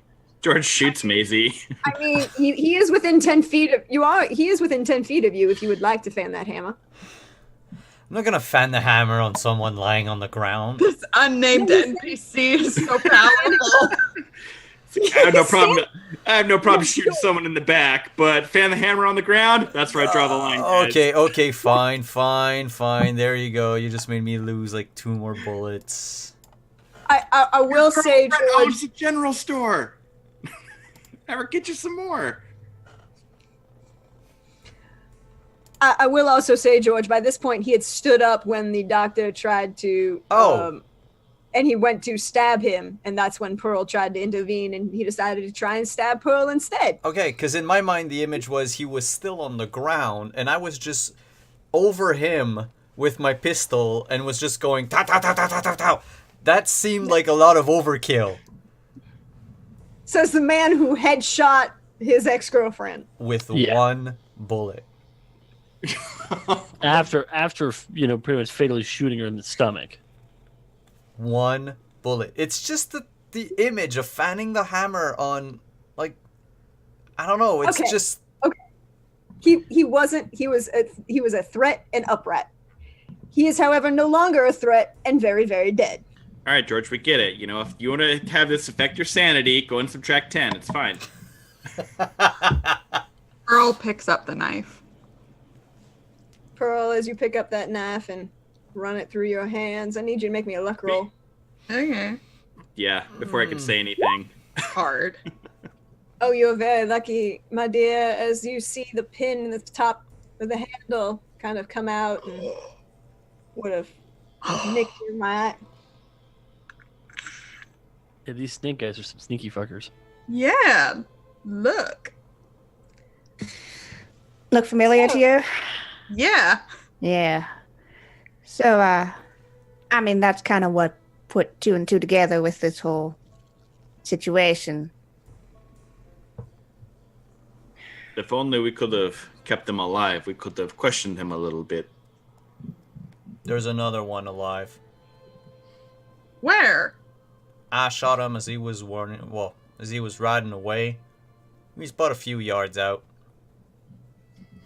And, Well, and hearing that, I'm gonna make a notion that we should immediately get over to that body because Let us all move as group to him. George, you know we have terrible luck with people you've shot and them remaining around. Shot. No. I shot no, him. He Why the quotation marks? let's say everybody George has shot has actually been shot. They were all shot at the time that George shot them. Maisie, you have approached now, and just about the time that they start walking towards this other gentleman a few yards further behind your location. So like I've like I'm coming up on or past where this other guy is down. Yeah. So if you figure that you're coming from across the street, this gentleman is about here. So you're coming from here, and you're gonna go there. Yeah. Well, so she's gonna go. Everybody's over, probably approaching the body at this point, or the gentleman who's on the ground at this point. Yeah. So she's gonna go straight over there, knife in hand. Mhm. Pissed. And probably scraped up and dirty. And pissed. And wearing, well, your boots and your nightgown. Yeah, mentionables. George blushes. No, George offers her his coat. Mind you, Pearl Goodnight is sitting there in. And I think But it's Ginger Pearl, is also pretty undone too, because she had to throw it on and get the fuck out. So Yeah, like unbuttoned shirt. It's like an so the ladies are very In various states of undress. yeah. What a finale. This is promise it. you'd be fine. This is it, HBO. You can call me. Dead when he gets shit on us. Yeah, probably not. But as you walk up to the gentleman lying on the ground, Maisie, I need you to make me a sanity check. Was unexpected. Because what you see on this ground is not, well, definitely not humanoid. See a large, writhing mass of bugs and worms and cockroaches slowly undulating and rising itself almost into a human shape, and you see it kind of shift and shatter. And you see a face underneath that you vaguely recognize as one of the Bradfords, but you're not 100% sure, as cockroaches start squirming across and a couple leeches fall off, and it's not bad. I think this is gross. I think Maisie You would lose actually 10 sanity freak. as you freak out and start screaming loudly and probably try and run behind George. Which is very un-Maisie-like. Very un-Maisie-like. You are... But it's been a very long night. It has been a very long night, and you're gonna probably enjoy spending hiding and being scared out of your damn wits for 8 rounds. And this is all just from looking at like a body on the ground? Oh, it's the body's getting up and it's slowly writhing towards you in a large mass of bugs and worms. Yep. Does this look a lot like the sister that we came across back? Oh, it looks really much like her. George, you, and the doctor would be very familiar. This kind of looks a lot like Silas too, doesn't it? Yeah, it happened at the Quite a bit. banks. Yeah. And as you see this figure start to rise, it reaches out a hand and smirks and jerks back. I need George and the doctor to both make me dodge rolls. Uh-oh. As you Nice job, see boys. 2 large swarms of hornets, maybe wasps, start swarming around you, and they caught flying around you. You are not currently getting stung by these rather large insects in your face, but they were going to cause you to make shooting at this creature a disadvantage. Hey, Pearl, What? You notice something about this creature as you and June have both paid a little bit of attention to this kind of individual before. Uh-huh. It seems to be splitting. We're gonna have more on our hands. So, Maisie's running behind George.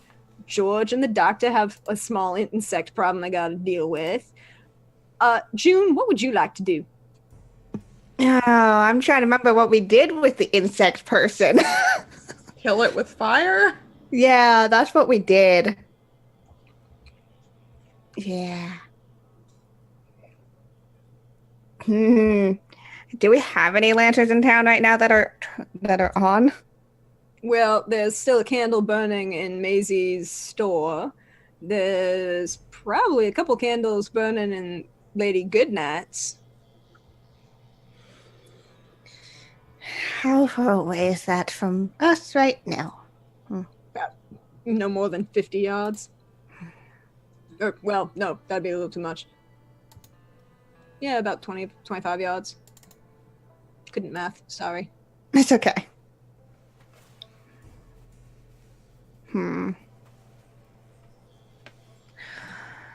Yeah, I was gonna, and we'll have some matches, or... I don't think anyone does. Half the women are naked, like we're all just kind of like disheveled. George has matches, but they're in my stuff at the cold water sundries. I'm gonna start running, for goodness sake. Yeah. I go to my place. Yeah, And to just try to start dealing with this thing, I'm gonna shoot it. You're gonna shoot it. Go ahead and shoot it, June. I'm real fast, by the way, Brax. I know you are. It's only gonna take you a ton and a half, ain't it?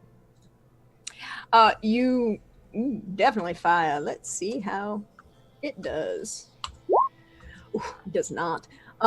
You fire and you see these creatures split apart and then slowly start to worm their way back together and writhe around the giant hole that your 45 made, but it doesn't seem to be there anymore. Yeah, she knows this is what's the deal. She's just buying time. Would anybody else like to do something at the moment? Macy, do you have oil in your store? Yeah. Good. I'll run for the cold water sundries. You're not quite as quick as Pearl, however, and you're going to take an extra round to get there. As you've run off and Pearl's run off, and Maisie's hiding behind George, I need everybody else to make me a sanity check as you see this creature split itself into two. Yeah. And you see two large... Maisie included. No, Maisie's hiding behind George. Well then. I've seen things like this before. Yes, but you didn't actually see it. You didn't actually see it split itself into, cell division creation. Now, did you? Mm-hmm. This is a mythos creature, right? Yep. So, You only lose 4 sanity because but- you've all seen it before. can I add that 4 sanity to my Cthulhu mythos? You can. You can. Actually, well, hold on, George. You can add 7 to your Cthulhu mythos. Ow! And lose another 3. Alright. You can add that to your Cthulhu mythos. You have seen this creature. You are mildly fond of this creature. Would you like to do something with that knowledge, sir? George just walks up and melds with the creature. He's just, I'm going to try something crazy, and I'm going to try what I wanted to try with Langley before. Don't set yourself on fire again. I know that these things are real. Yes, I'm here, but that doesn't mean I want to put you out from being on fire again. And I've seen Lady Goodnight do some weird things. Have I seen her? No, not at all. I haven't seen her yoinked anything yet. Yoink. No, Yoink. you saw her yoink the gun out of the second gun. But I could have Okay. just been stretching at the same time it happened. Sure. Purely coincidental. I mean, These things are aside real. from Lady Goodnight, you have experienced a large amount of this. Yes, I George wanna has use, a right. Yeah, I want to use my Cthulhu Mythos skill to cast a spell. Okay. And I Now, want to George? hurt this creature with it. Hey, guess what, George? Hmm? You still have a special that y'all can use. Yeah, I do. Do you guys want to let George use this special so that he can get an automatic success on that Cthulhu Mythos? Because his Mythos ain't as high as he thinks it is. Well, it's 25. His Mythos ain't as high as he thinks it is. I vote yes. Seeing as Maisie is hiding behind George. I'll vote yes as well. Why not? I mean, I'll Yeah. vote yes because I'm the one that wants to do it, but you shouldn't take my vote into account. No, everybody gets a vote because I'm a kind and benevolent DM. You can use your special to automatically succeed on your roll. I do, however, need you to roll me a straight D10. 5. You're going to add that 5 to your Cthulhu Mythos skill as you reach out. Describe how you try and do this, first of all. So, this is a creature made out of like cockroaches and worms and all that, right? That it? 2 of them. Two of Yeah, yeah, well, two of them actually. Bugs and leeches and cockroaches and worms and maggots all writhing around in the shape of a humanoid figure and approaching. Walking bait shop. I want to use my magic. Or anyway, whatever. George is crazy, Kinda is. and he's gonna use his gun as like a channel thingy to ignite all the gunpowder inside, but instead of an explosion, that it spews flames like a flamethrower. So basically, what you're doing is what everybody in Georgia loves to do in the height of summer. You're burning out the fire ants. Yeah. With a flamethrower. That's coming out your gun. Well, I could make it come out of my hands. George No, doesn't I really think the know. gun He's is- really trying. The gun is—it's coming out his gun. You're definitely going to add that 5 to your Cthulhu Mythos as you do this. It succeeds. You start spewing fire. I need you to roll me 66. And I need everybody else to roll me a sanity check. By everyone, you mean Everybody but the priest, because, you know, Pearl, you're really fast and you did get up there right quick and in a hurry.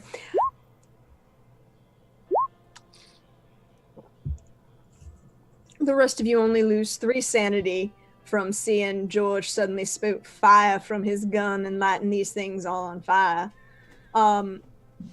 As they begin to light and scream, and you all feel it. You in particular, Pearl, screaming through your mind like to give you a migraine. And as they collapse and fall, and ash and smoke is burning out, George, you can just see in the distance a figure sitting on a horse, looking back at you. And you don't even have to roll, and you know exactly who that is. Mm-hmm. She's just staring at you. And she's riding towards you.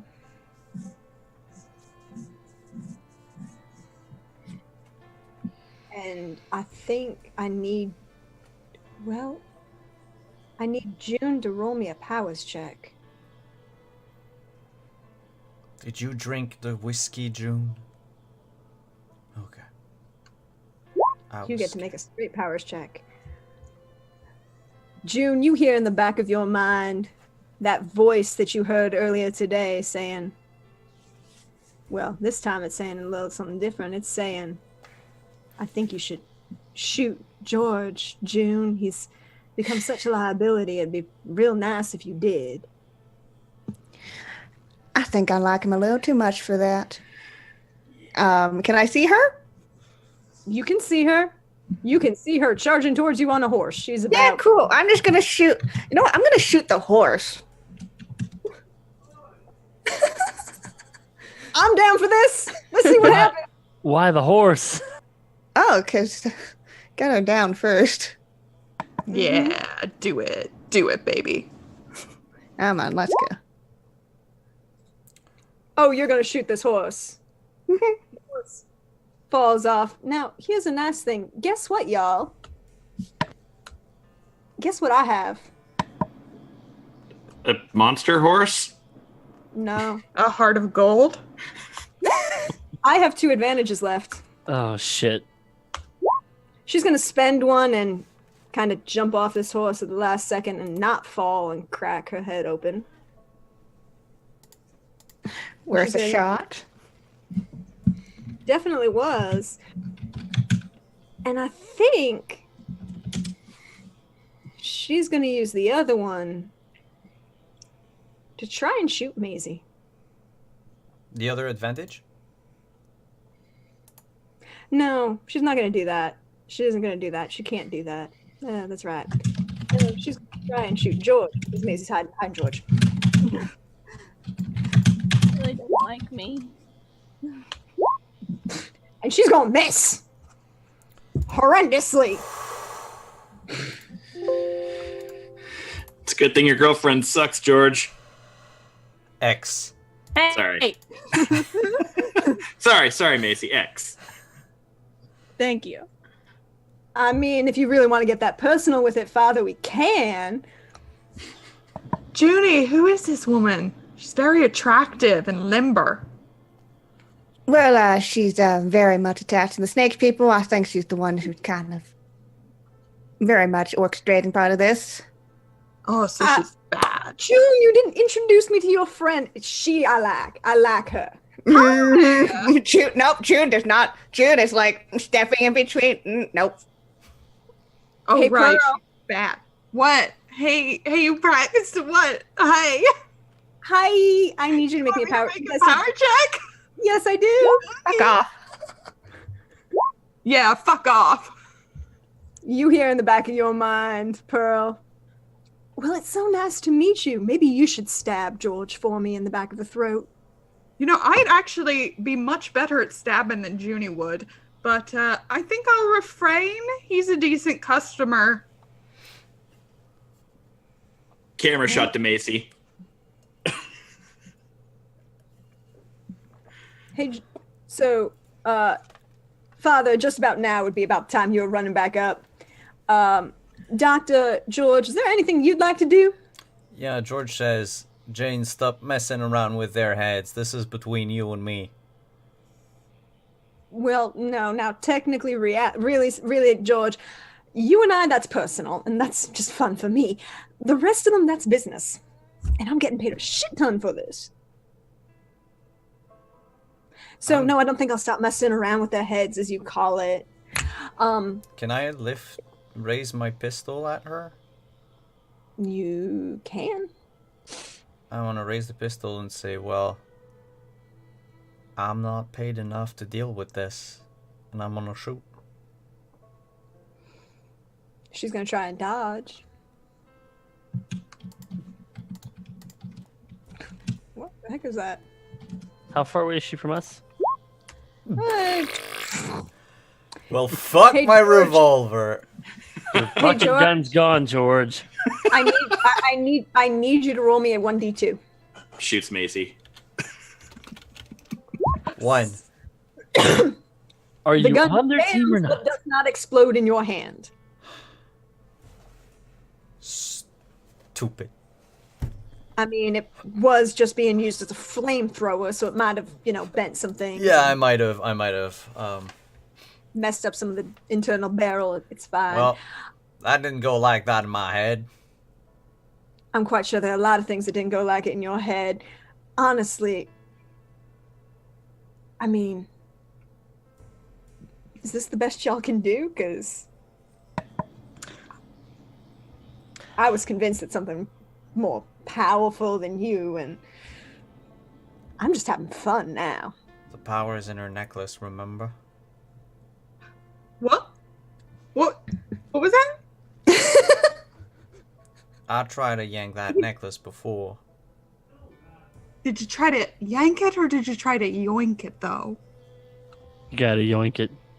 Really? What's all them newfangled words? It's from Ireland. Oh, is she wearing a necklace? You can see around her throat a very large ivory and jewel encrusted collar with the image of a snake winding its way through. I want that. You want to yank that from her? No, I want to yoink it. I understand. You want to yoink it from her. I need you to make me a contested powers check. Cool. Fun. Exciting. Yep. It'll be really exciting. Yep. Mm-hmm. Ooh. You do. And as you yoink this collar, where George pulled it and it didn't seem to move except move her head, you feel something in your mind, Pearl, as you kind of fight through it and yoink the collar off. You fight through it and you see the snake on that collar break in half. And the collar pulls away. And you see her just go, well then, that's a mighty interesting ability you got there. Jude's gonna shoot her. Yeah, I was just gonna say, if no one else is, I'm gonna shoot her. I will fan the fucking hammer at her. Yeah. Yeah. All right. Go ahead and try and shoot it. You've got about three. One more. Okay.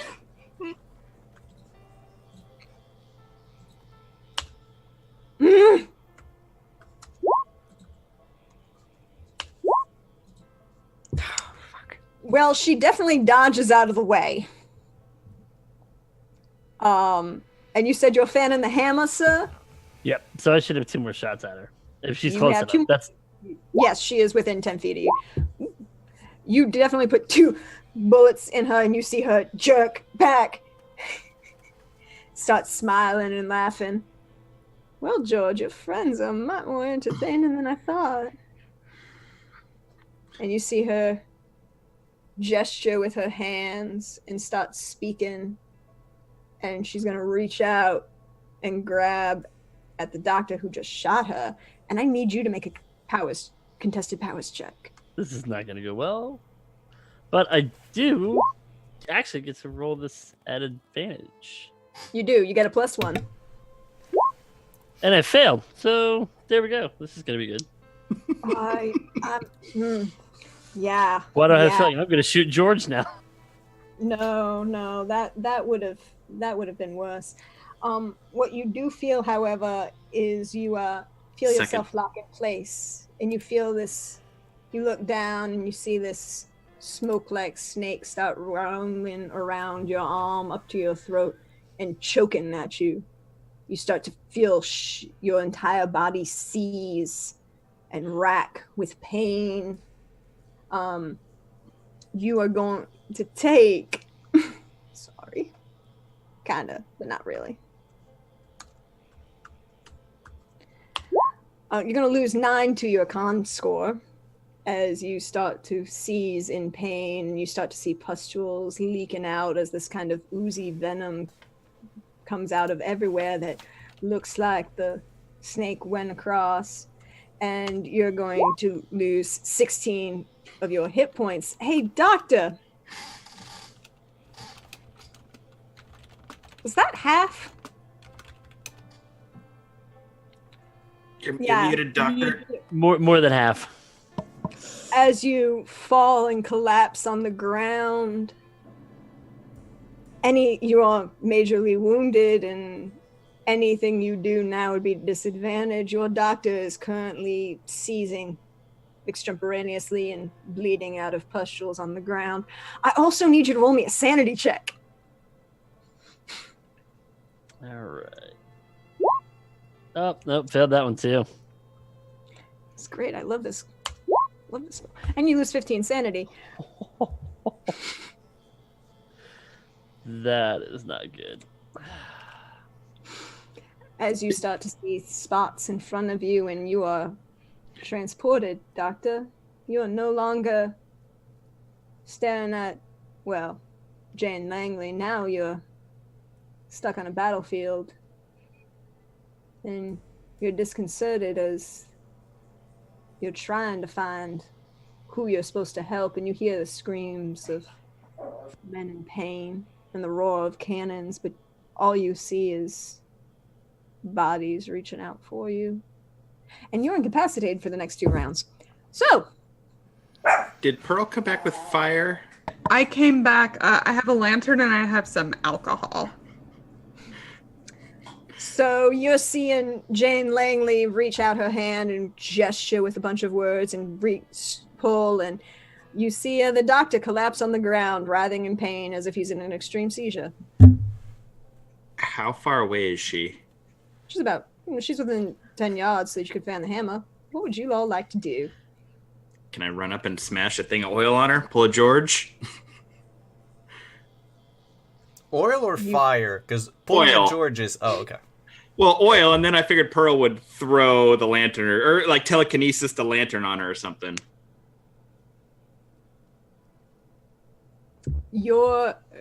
If whatever you choose to do, I will let you all your round. That's what I want to do. Do you want to put oil on her? Yeah. Cool. Yeah, just, hot oil. Lube her up. Yeah. Just get it all over, like a nice good spread. Mm-hmm. Well, she's going to definitely try and dodge out of the way of that. So make that unarmed attack, sir. Till he's gone. Unarmed. Ooh. She manages to dodge out of the way and just kind of look, and as she does, she's going to backhand at you. Can I burn any amount of luck that I need for that? Do you have... I have 99 luck. How many do I gotta burn? 43. Yeah, I want to burn 43 luck. That's a Simon move. Go for it. Yeah, I mean, I'm proud. Lauren's I think you might have face to right put- now. This hurts both me and Lauren. So... Alright. This This is why you hoard, though. You hoard for moments like this. And I want you to describe exactly as this happens. In great How detail. In great detail. What do you do as she dodges out of the way of your first strike and you... Yeah, so the father runs up. He's like a fat old man. So he's just like running up, this jar of oil in his hand, and he like goes to like smash it on her, and she like moves out of the way, and then like as she turns, it's just like the momentum just carries me, and I smash it on her back. All right. And then just like oil and stuff just whoosh, in a shower all over her. Father, that was entirely unnecessary. And you're going to try and... Miss you're gonna Goodnight. Hey, do you stay there, Father? Sure. Yeah, I stay there. How close are they to the doctor? They're not. Okay. She's been walking towards someone else. Well, she did the spell from about 10 yards out, and then the priest ran up to her. Okay, so she's not close to anybody but the priest. Yeah. Okay, great. I guess I'm going to... It's not yoinking. No. I'm just gonna throw the lantern at her. I think the word you were looking for was yeet. No, I don't think so. Not yeet. All right. So make that unarmed throw at advantage, because even if you get it near to her, it's gonna go off. Oh, Critical. shit. Oh my god! Yeah, you rolled the critical naturally. I am very happy about this. Roll me that 4d6, honey. Hey, Father, do you want to try and get out of the way? Yeah, I mean, I'd like to try, but what happens, happens. You can roll that dodge. Okay. Just defer to Simon for being set on fire. Nailed it. He is currently on fire. As you hear screaming and screaming coming from Jane Langley. And suddenly, Doctor, the pain you are suffering stops. The seizure stops. You're no longer on that battlefield. You're back here. And you see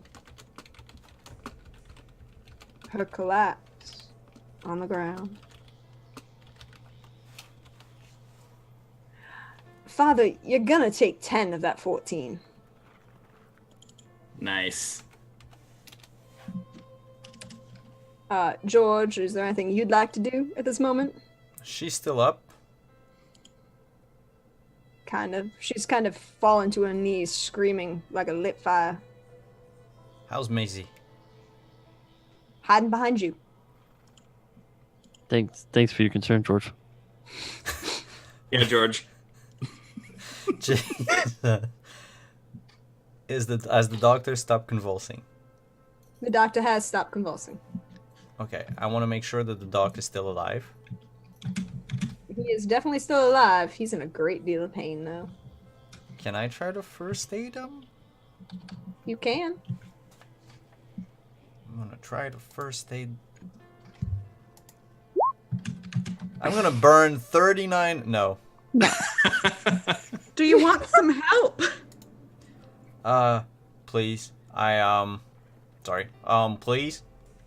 All right, I'm gonna just walk around the flaming woman. I feel pretty guilty. I get that she was bad, but now she's on fire, so I'm gonna go try to help the doc. And she's still screaming in pain. Yeah, June's going over there and going to shoot her in the head, hopefully to put her out of her misery. Can I take off my robes? Yes, you can. Stop the roll, Father. Well, because like Oh, wait, oil no, wait. fire. You're wearing robes, aren't you? Mhm. Take 5 off that. Wait, I have advantage. Can I use advantage on this first aid roll? I have Yes, one. even though you didn't use it before. Yeah. Yeah, thank you. Sorry, I forgot. Try again. I'll use 4 luck. You do manage to first aid the doctor, and you actually are very good that Pearl's the one doing this. You have some knowledge of things that are not natural. You know this, that what happened to the doc was all psychological. Nothing really physical happened to him. If he spends some time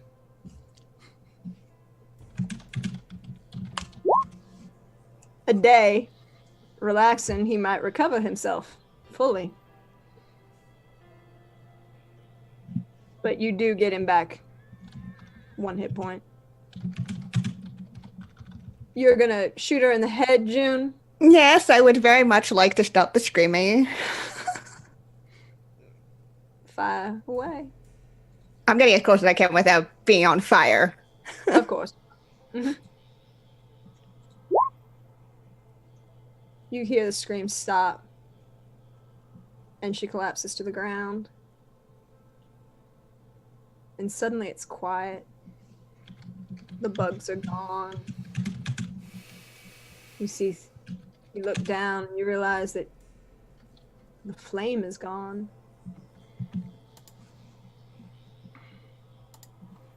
Hey, Pearl, What? what'd you do with that collar that you yoinked off her throat? That's a good question. No, sir, no. I guess I would have, well, Put it on. no!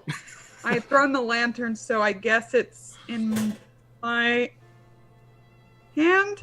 Or maybe I just threw it away into the darkness of the night. As you look down in your hand that you're holding it in, you drop it quickly. As you look down, you see the ivory start to yellow and age. You see gold and gems wither and fall. You see the snake that was split in half by your wonderful abilities fall off. Now, Maisie.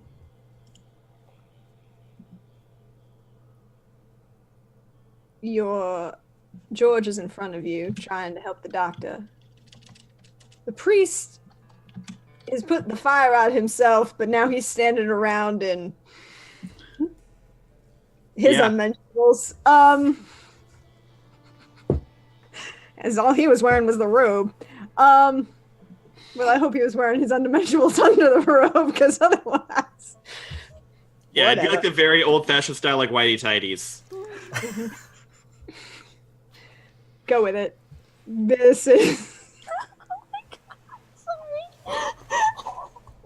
Scott, I'm so drunk. Bless me, Father.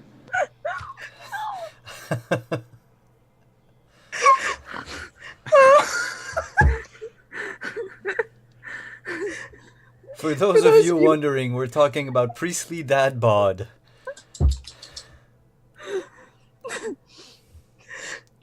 Oh, good. I'm sorry. You are, you hear something in the back of your mind, Maisie. Oh, goodness. Kind of frustrated sigh. And a hiss. And nothing. You're back to yourself. You can control yourself.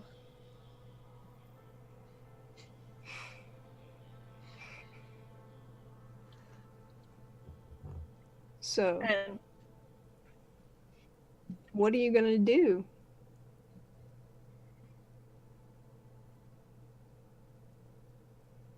I think Maisie is going to march over to where the clearly much less useful doctor is staying. All right. Very angrily. And bang on that son of a bitch's door and make him come out here and answer some damn questions. I need you to roll me a dodge roll. Oh, frick.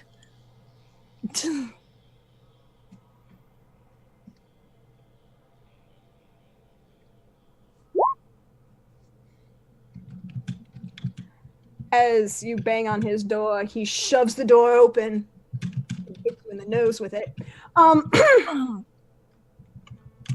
And you see he's standing there holding a sword. Looks at you, sighs, reaches behind him, and what do you need, Miss Coldwater? Well, it seems to me like you're the only person around here who has any idea of what's going on. And I think it's about time you sit down and explain some things to the rest of us. No one's asked me any questions. Well, I think we've all been playing this dancing around the big questions little game, and the time for that is done now.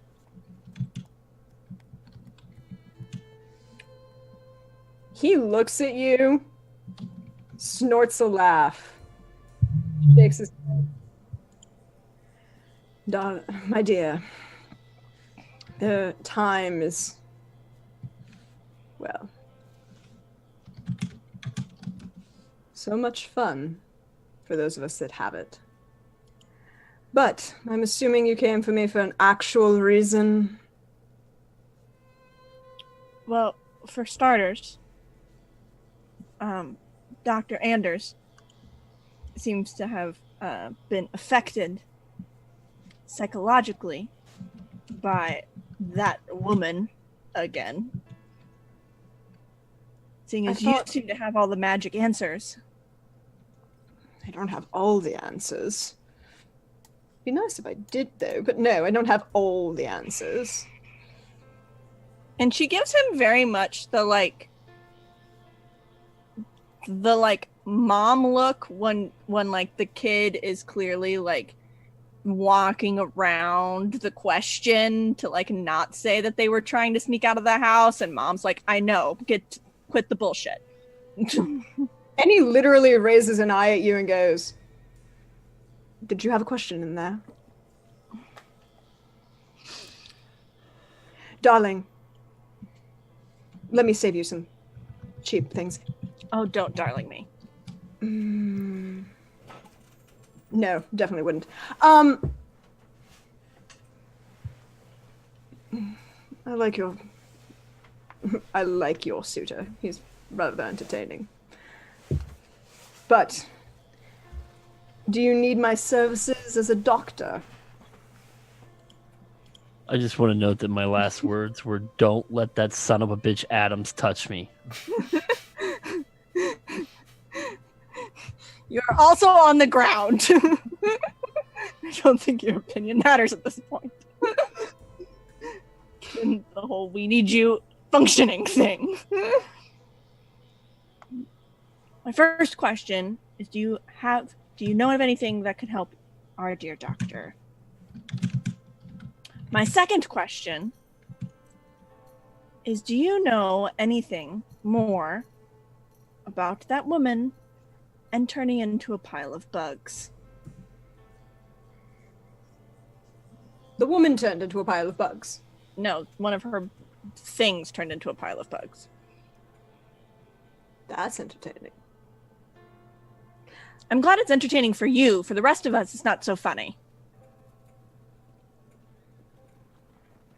You've yet to convince me that you need my help for anything other than medical services. And he reaches out, grabs his bag, and kind of goes, after you, darling.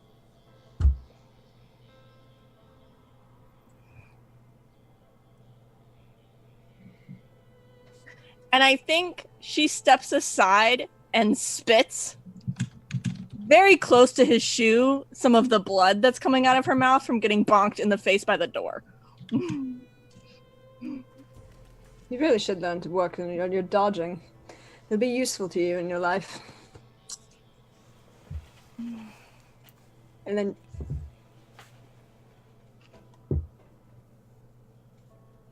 he walks down, follows you out to where the rest of you are waiting around. Looks quizzically. I am sorry you have to see me this way, Miss Goodnight. Oh, I'm not sorry. I apologize. You're forgiven. I absolve you. Well, first he's going to treat the priest because he's slightly damaged. So you'll take that as he walks up to you, shakes his head, looks you over, hands you reaches into his pocket and pulls out a small jar and says, "Here, that'll help with the burns." You get 3 hit points back.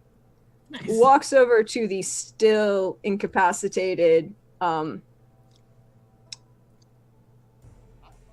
Dr. Anders. Looks you over.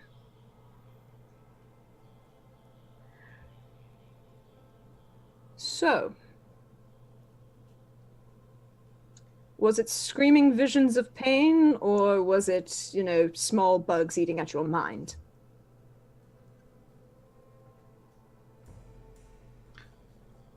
To whom are you asking?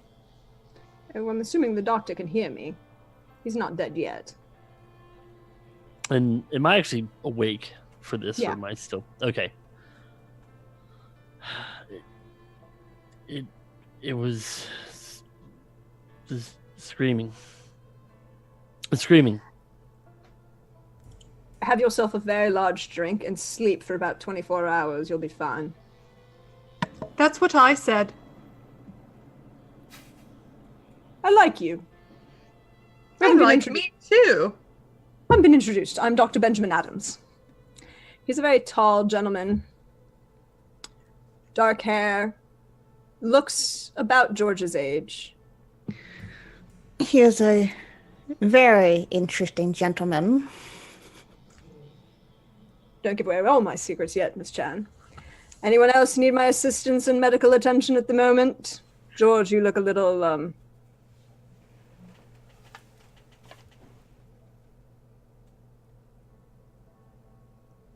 Doesn't George always look like that? Admittedly, I've only seen the gentleman. This is the fourth time I've met the gentleman, so. What do I look like? Oh, you know. Stressed. Damn right I am. I got 17 sanity left. I don't know what that means. I had to break the fourth wall at least once today. This doctor looks very unperturbed. Can I get a read on him at all? Like what his deal is? Psychology? Yeah. You roll that psychology. Damn it. I'll use 3 luck just to get something. He looks like this is not even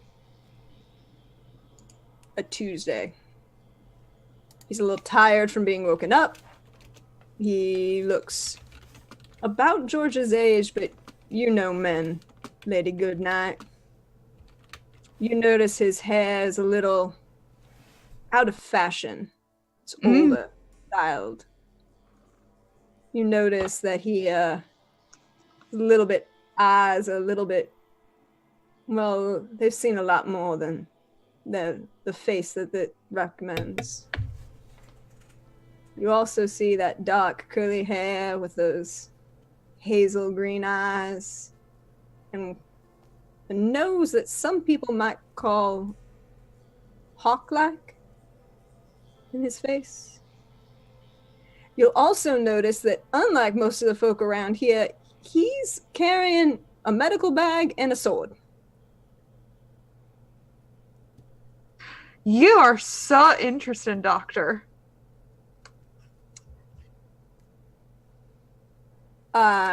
Well, something I'm very used to. Thank you, my dear. Would you like to come by the establishment sometime? You know, it's not... Sure, why not? We'll talk about things there. Fun things there we can talk about. Yep. And as the rest of you retire to rest for the night, recover from your encounters, you see a couple things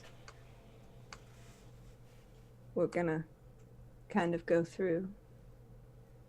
Pearl and June return back to Lady Goodnight's, and they spend the next day relaxing and, well, bonding, and maybe Pearl spends some time getting June to tell her everything that she hasn't told her that's been going on in this town for the last couple days. Yeah. Oh, Lauren, don't say it. Don't say it. Say it. No, you have to now. Like this is gonna kill us. You have to. It's required. And chat will not stop bugging us about it. Yes. June will have lots of time to talk because her mouth isn't the one that's occupied.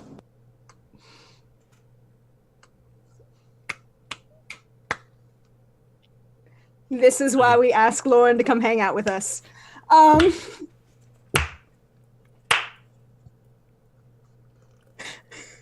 You knew it was gonna happen. I was waiting for it.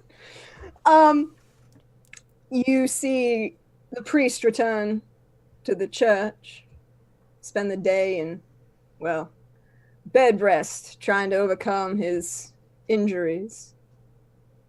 The doctor is escorted back to his place of business by Dr. Adams, who pulls a bottle out of his bag, pours you a very large glass, stares at you until you finishes it, and has you make sure that you tell your sister that you're there and he's going to remain to care for you, and then puts you to bed. Maisie returns back home. You spend the day trying to overcome what happened. Late at night, there's a package delivered for you. You see Deanie coming across, looking anxious that she hasn't seen you all day, and there's a ruckus around. She brings you a peach cobbler from Miss Nellie Connor's. George, as you start your day after dealing with, well, the remains that stayed, you see the sheriff leaning in his chair. He looks at you, brings out a piece of paper, slides it in front of you. I have a friend, George. He's a federal judge. This guarantees a pardon for any actions you may have taken in return for services rendered. 3 years of services rendered. But I need a name on it, George. What name goes on it?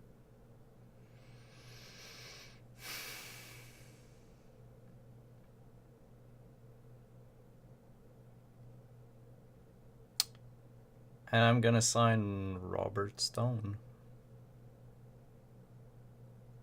He reaches out a hand. Nice to meet you, Robert. Now, apparently we've got to move my nephew's remains out of Maisie's store. That I do. I think that's where we're going to end it for tonight.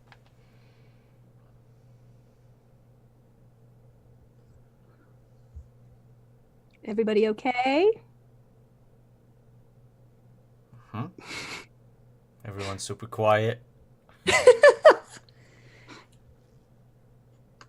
I'm fine. Yeah, but that's where we're going to end season 1 of Go West. I hope y'all had fun. By the way, season 2 is starting in 2 weeks on April 13th. But we're going to be at a new time. Instead of 6 p.m. Eastern, we are going to be on at normally 1 p.m. Eastern. Except that in 2 weeks, we're going to start a bit late. But that's it. It's no big deal. If you're here at 1 p.m., you can hype with us in chat. I'll be there hanging around, and so will most of the cast. And then when we are all there, we'll get going with season 2. Thanks everyone for coming. Thanks everyone for hanging out in chat. Thanks everyone for screaming with us and for all the action and the suspense. Let's just do outros real quick.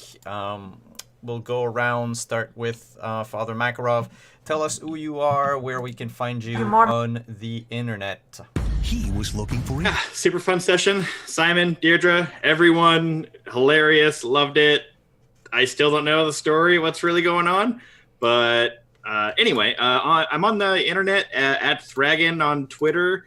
I don't post a whole lot, but I definitely retweet a lot of other like D&D random stuff. And so follow everyone and then get a pyramid scheme, follow these people, and then like 3 more friends, get them to follow too. And well, I don't need to outro myself. Kiana, June, what did you have fun, and where can we find you on the internet?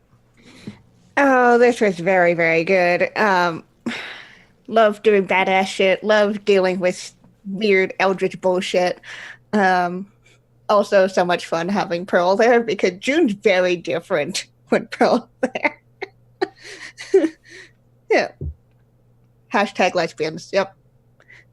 K-Has Cowboy is always going to be my jam. So this was super fun. Always love playing with these guys. Season 2 is going to be something I need to still figure out my schedule because I'm starting to work full time and then splitting my time between 2 cities. So it's going to be a bit of a mess on my end. But hopefully we'll be here and we'll be with these guys in some capacity as we continue to pull apart this mystery. But yeah, until then, you guys can find me over on Twitter at KianaS. Best way to figure out what I'm doing, because I'm over the internet playing role-playing games almost every day of the week. But tomorrow, I have 2 things going on. One, I have the season finale of May Black Roses Bloom, which is going to be a time. And right before that, I have Lost Girls over WebDM. So I'm 6 hours of being a vampire tomorrow. So 2 very different kinds of vampires. 2 very different kinds of vampires. So come and hang out with me as I wear vampire fangs for 6 hours. It's a time, and we'll back and go west. All right, thanks for coming. Doctor, who are you? Where can we find you on the internet? You can find me on Twitter at Berserker Rage. I'm sorry, Berserker_Rage. And tomorrow I will actually be on Other Doc's channel playing Fiasco with a few folks. So that's going to be fun. I'm very interested to try that out. So I do have to say this season has been absolutely fantastic. So thank you, Prax, for all the wonderful keeper stuff you've done, even if you did try to kill me, pretty much. But all was forgiven because you brought Lauren on. So that has made my fucking evening and has been the best. And she is now on my bucket list to play with again. She is amazing. Speaking of amazing, Kelly, did you have fun? And where can we find you on the internet? Yes, I actually had a good time trying to figure out how I was gonna get off the roof.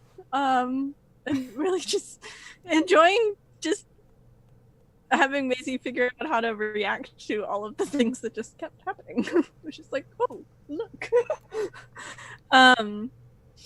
But yeah, so I'm Kelly, aka Lane on Twitter. Usually I have a pinned tweet with my schedule up there. It's not up to date at the moment, however, because of the season shift everywhere. Right now, there's not a whole lot of places you can find me for the next week. But after that, obviously, I will keep making appearances here on Go West, although I won't be able to be here every week next season, sadly. You'll also be able to find me over on Scraticus Academy for things that are not yet announced. However, some of the things I will be playing in and some of the things I will be running. So you should keep an eye on those announcements next week to see what they are. Also, next weekend over on Scraticus Academy, they are doing a 24-hour stream raising money for NPC Bree. To help her out with some recent things that her life has thrown at her. And there's going to be some really awesome games. I'll be making an appearance. The very first game actually will be kicked off with special guest Satine Phoenix. So you guys should go check out that whole 24 hours. If you've got any loose change in the cushions, send it over to NPC Bree's GoFundMe and help her out. Nice. Amazing. And our guest for today, thanks for coming, Lauren. And who are you and where can we find you on the internet? Thanks for having me. I had a blast. Pearl is a hoot and a half, and I love her and her girlfriend. You can find me on the internet at That Salty Ginger over on Twitter. I'm part of the creative team at Tales from the Grim, where May Black Roses Bloom lives. We have our finale for that on Sunday night. We have Highlander earlier in the day. And On Monday night, we have our season finale of Wild Blue Yonder, a Lady Blackbird campaign that I run with Kiana and Greg and Serena and Alice and Tommy, and it's just a blast. That's at 9 Eastern on twitch.tv/Tales from the Grim. And last but not least, our keeper. Deirdre, thank you very much for GMing this season of Go West. Who are you and where can we find you? Oh, I'm always having fun. And it wouldn't be a season finale without a small cutaway. Seeing the audience gets to see what nobody else does. It's a table in the saloon. See Dr. Adams sitting there, drinking a small glass of scotch with a book open in his lap. Another figure sits down next to him. Tall, sandy blonde hair, dusky eyes, dusty overcoat. Do you think they handled it? Adams closes the book, raises an eyebrow. I know that Egyptian peacock taught you better than that, MacLeod. The old gods are never that far away. So there are more secrets in Four Corners for y'all to find out next time. But I'm at Deirdre Donlan on Twitter, and you can practice Gorath Esmiophoria as you see me hang out in the Twitch chat. And this is probably the last thing we're going to see this week as I relax and enjoy myself. And then I'll be back next week as some fun things are happening. And I can say, oh no, that got announced yesterday, so I can officially say it. I will be playing on Simon's channel on Fridays, starting in the new season, for some wonderful adventures in Castle Falkenstein. And can I say who she is, Simon? Huh? Can I? Nothing's a secret. Nothing is a secret. You think. We're going to have the wonderful Contessa Lucrezia Sofia Fioravanti will be making her appearance in Barcelona. But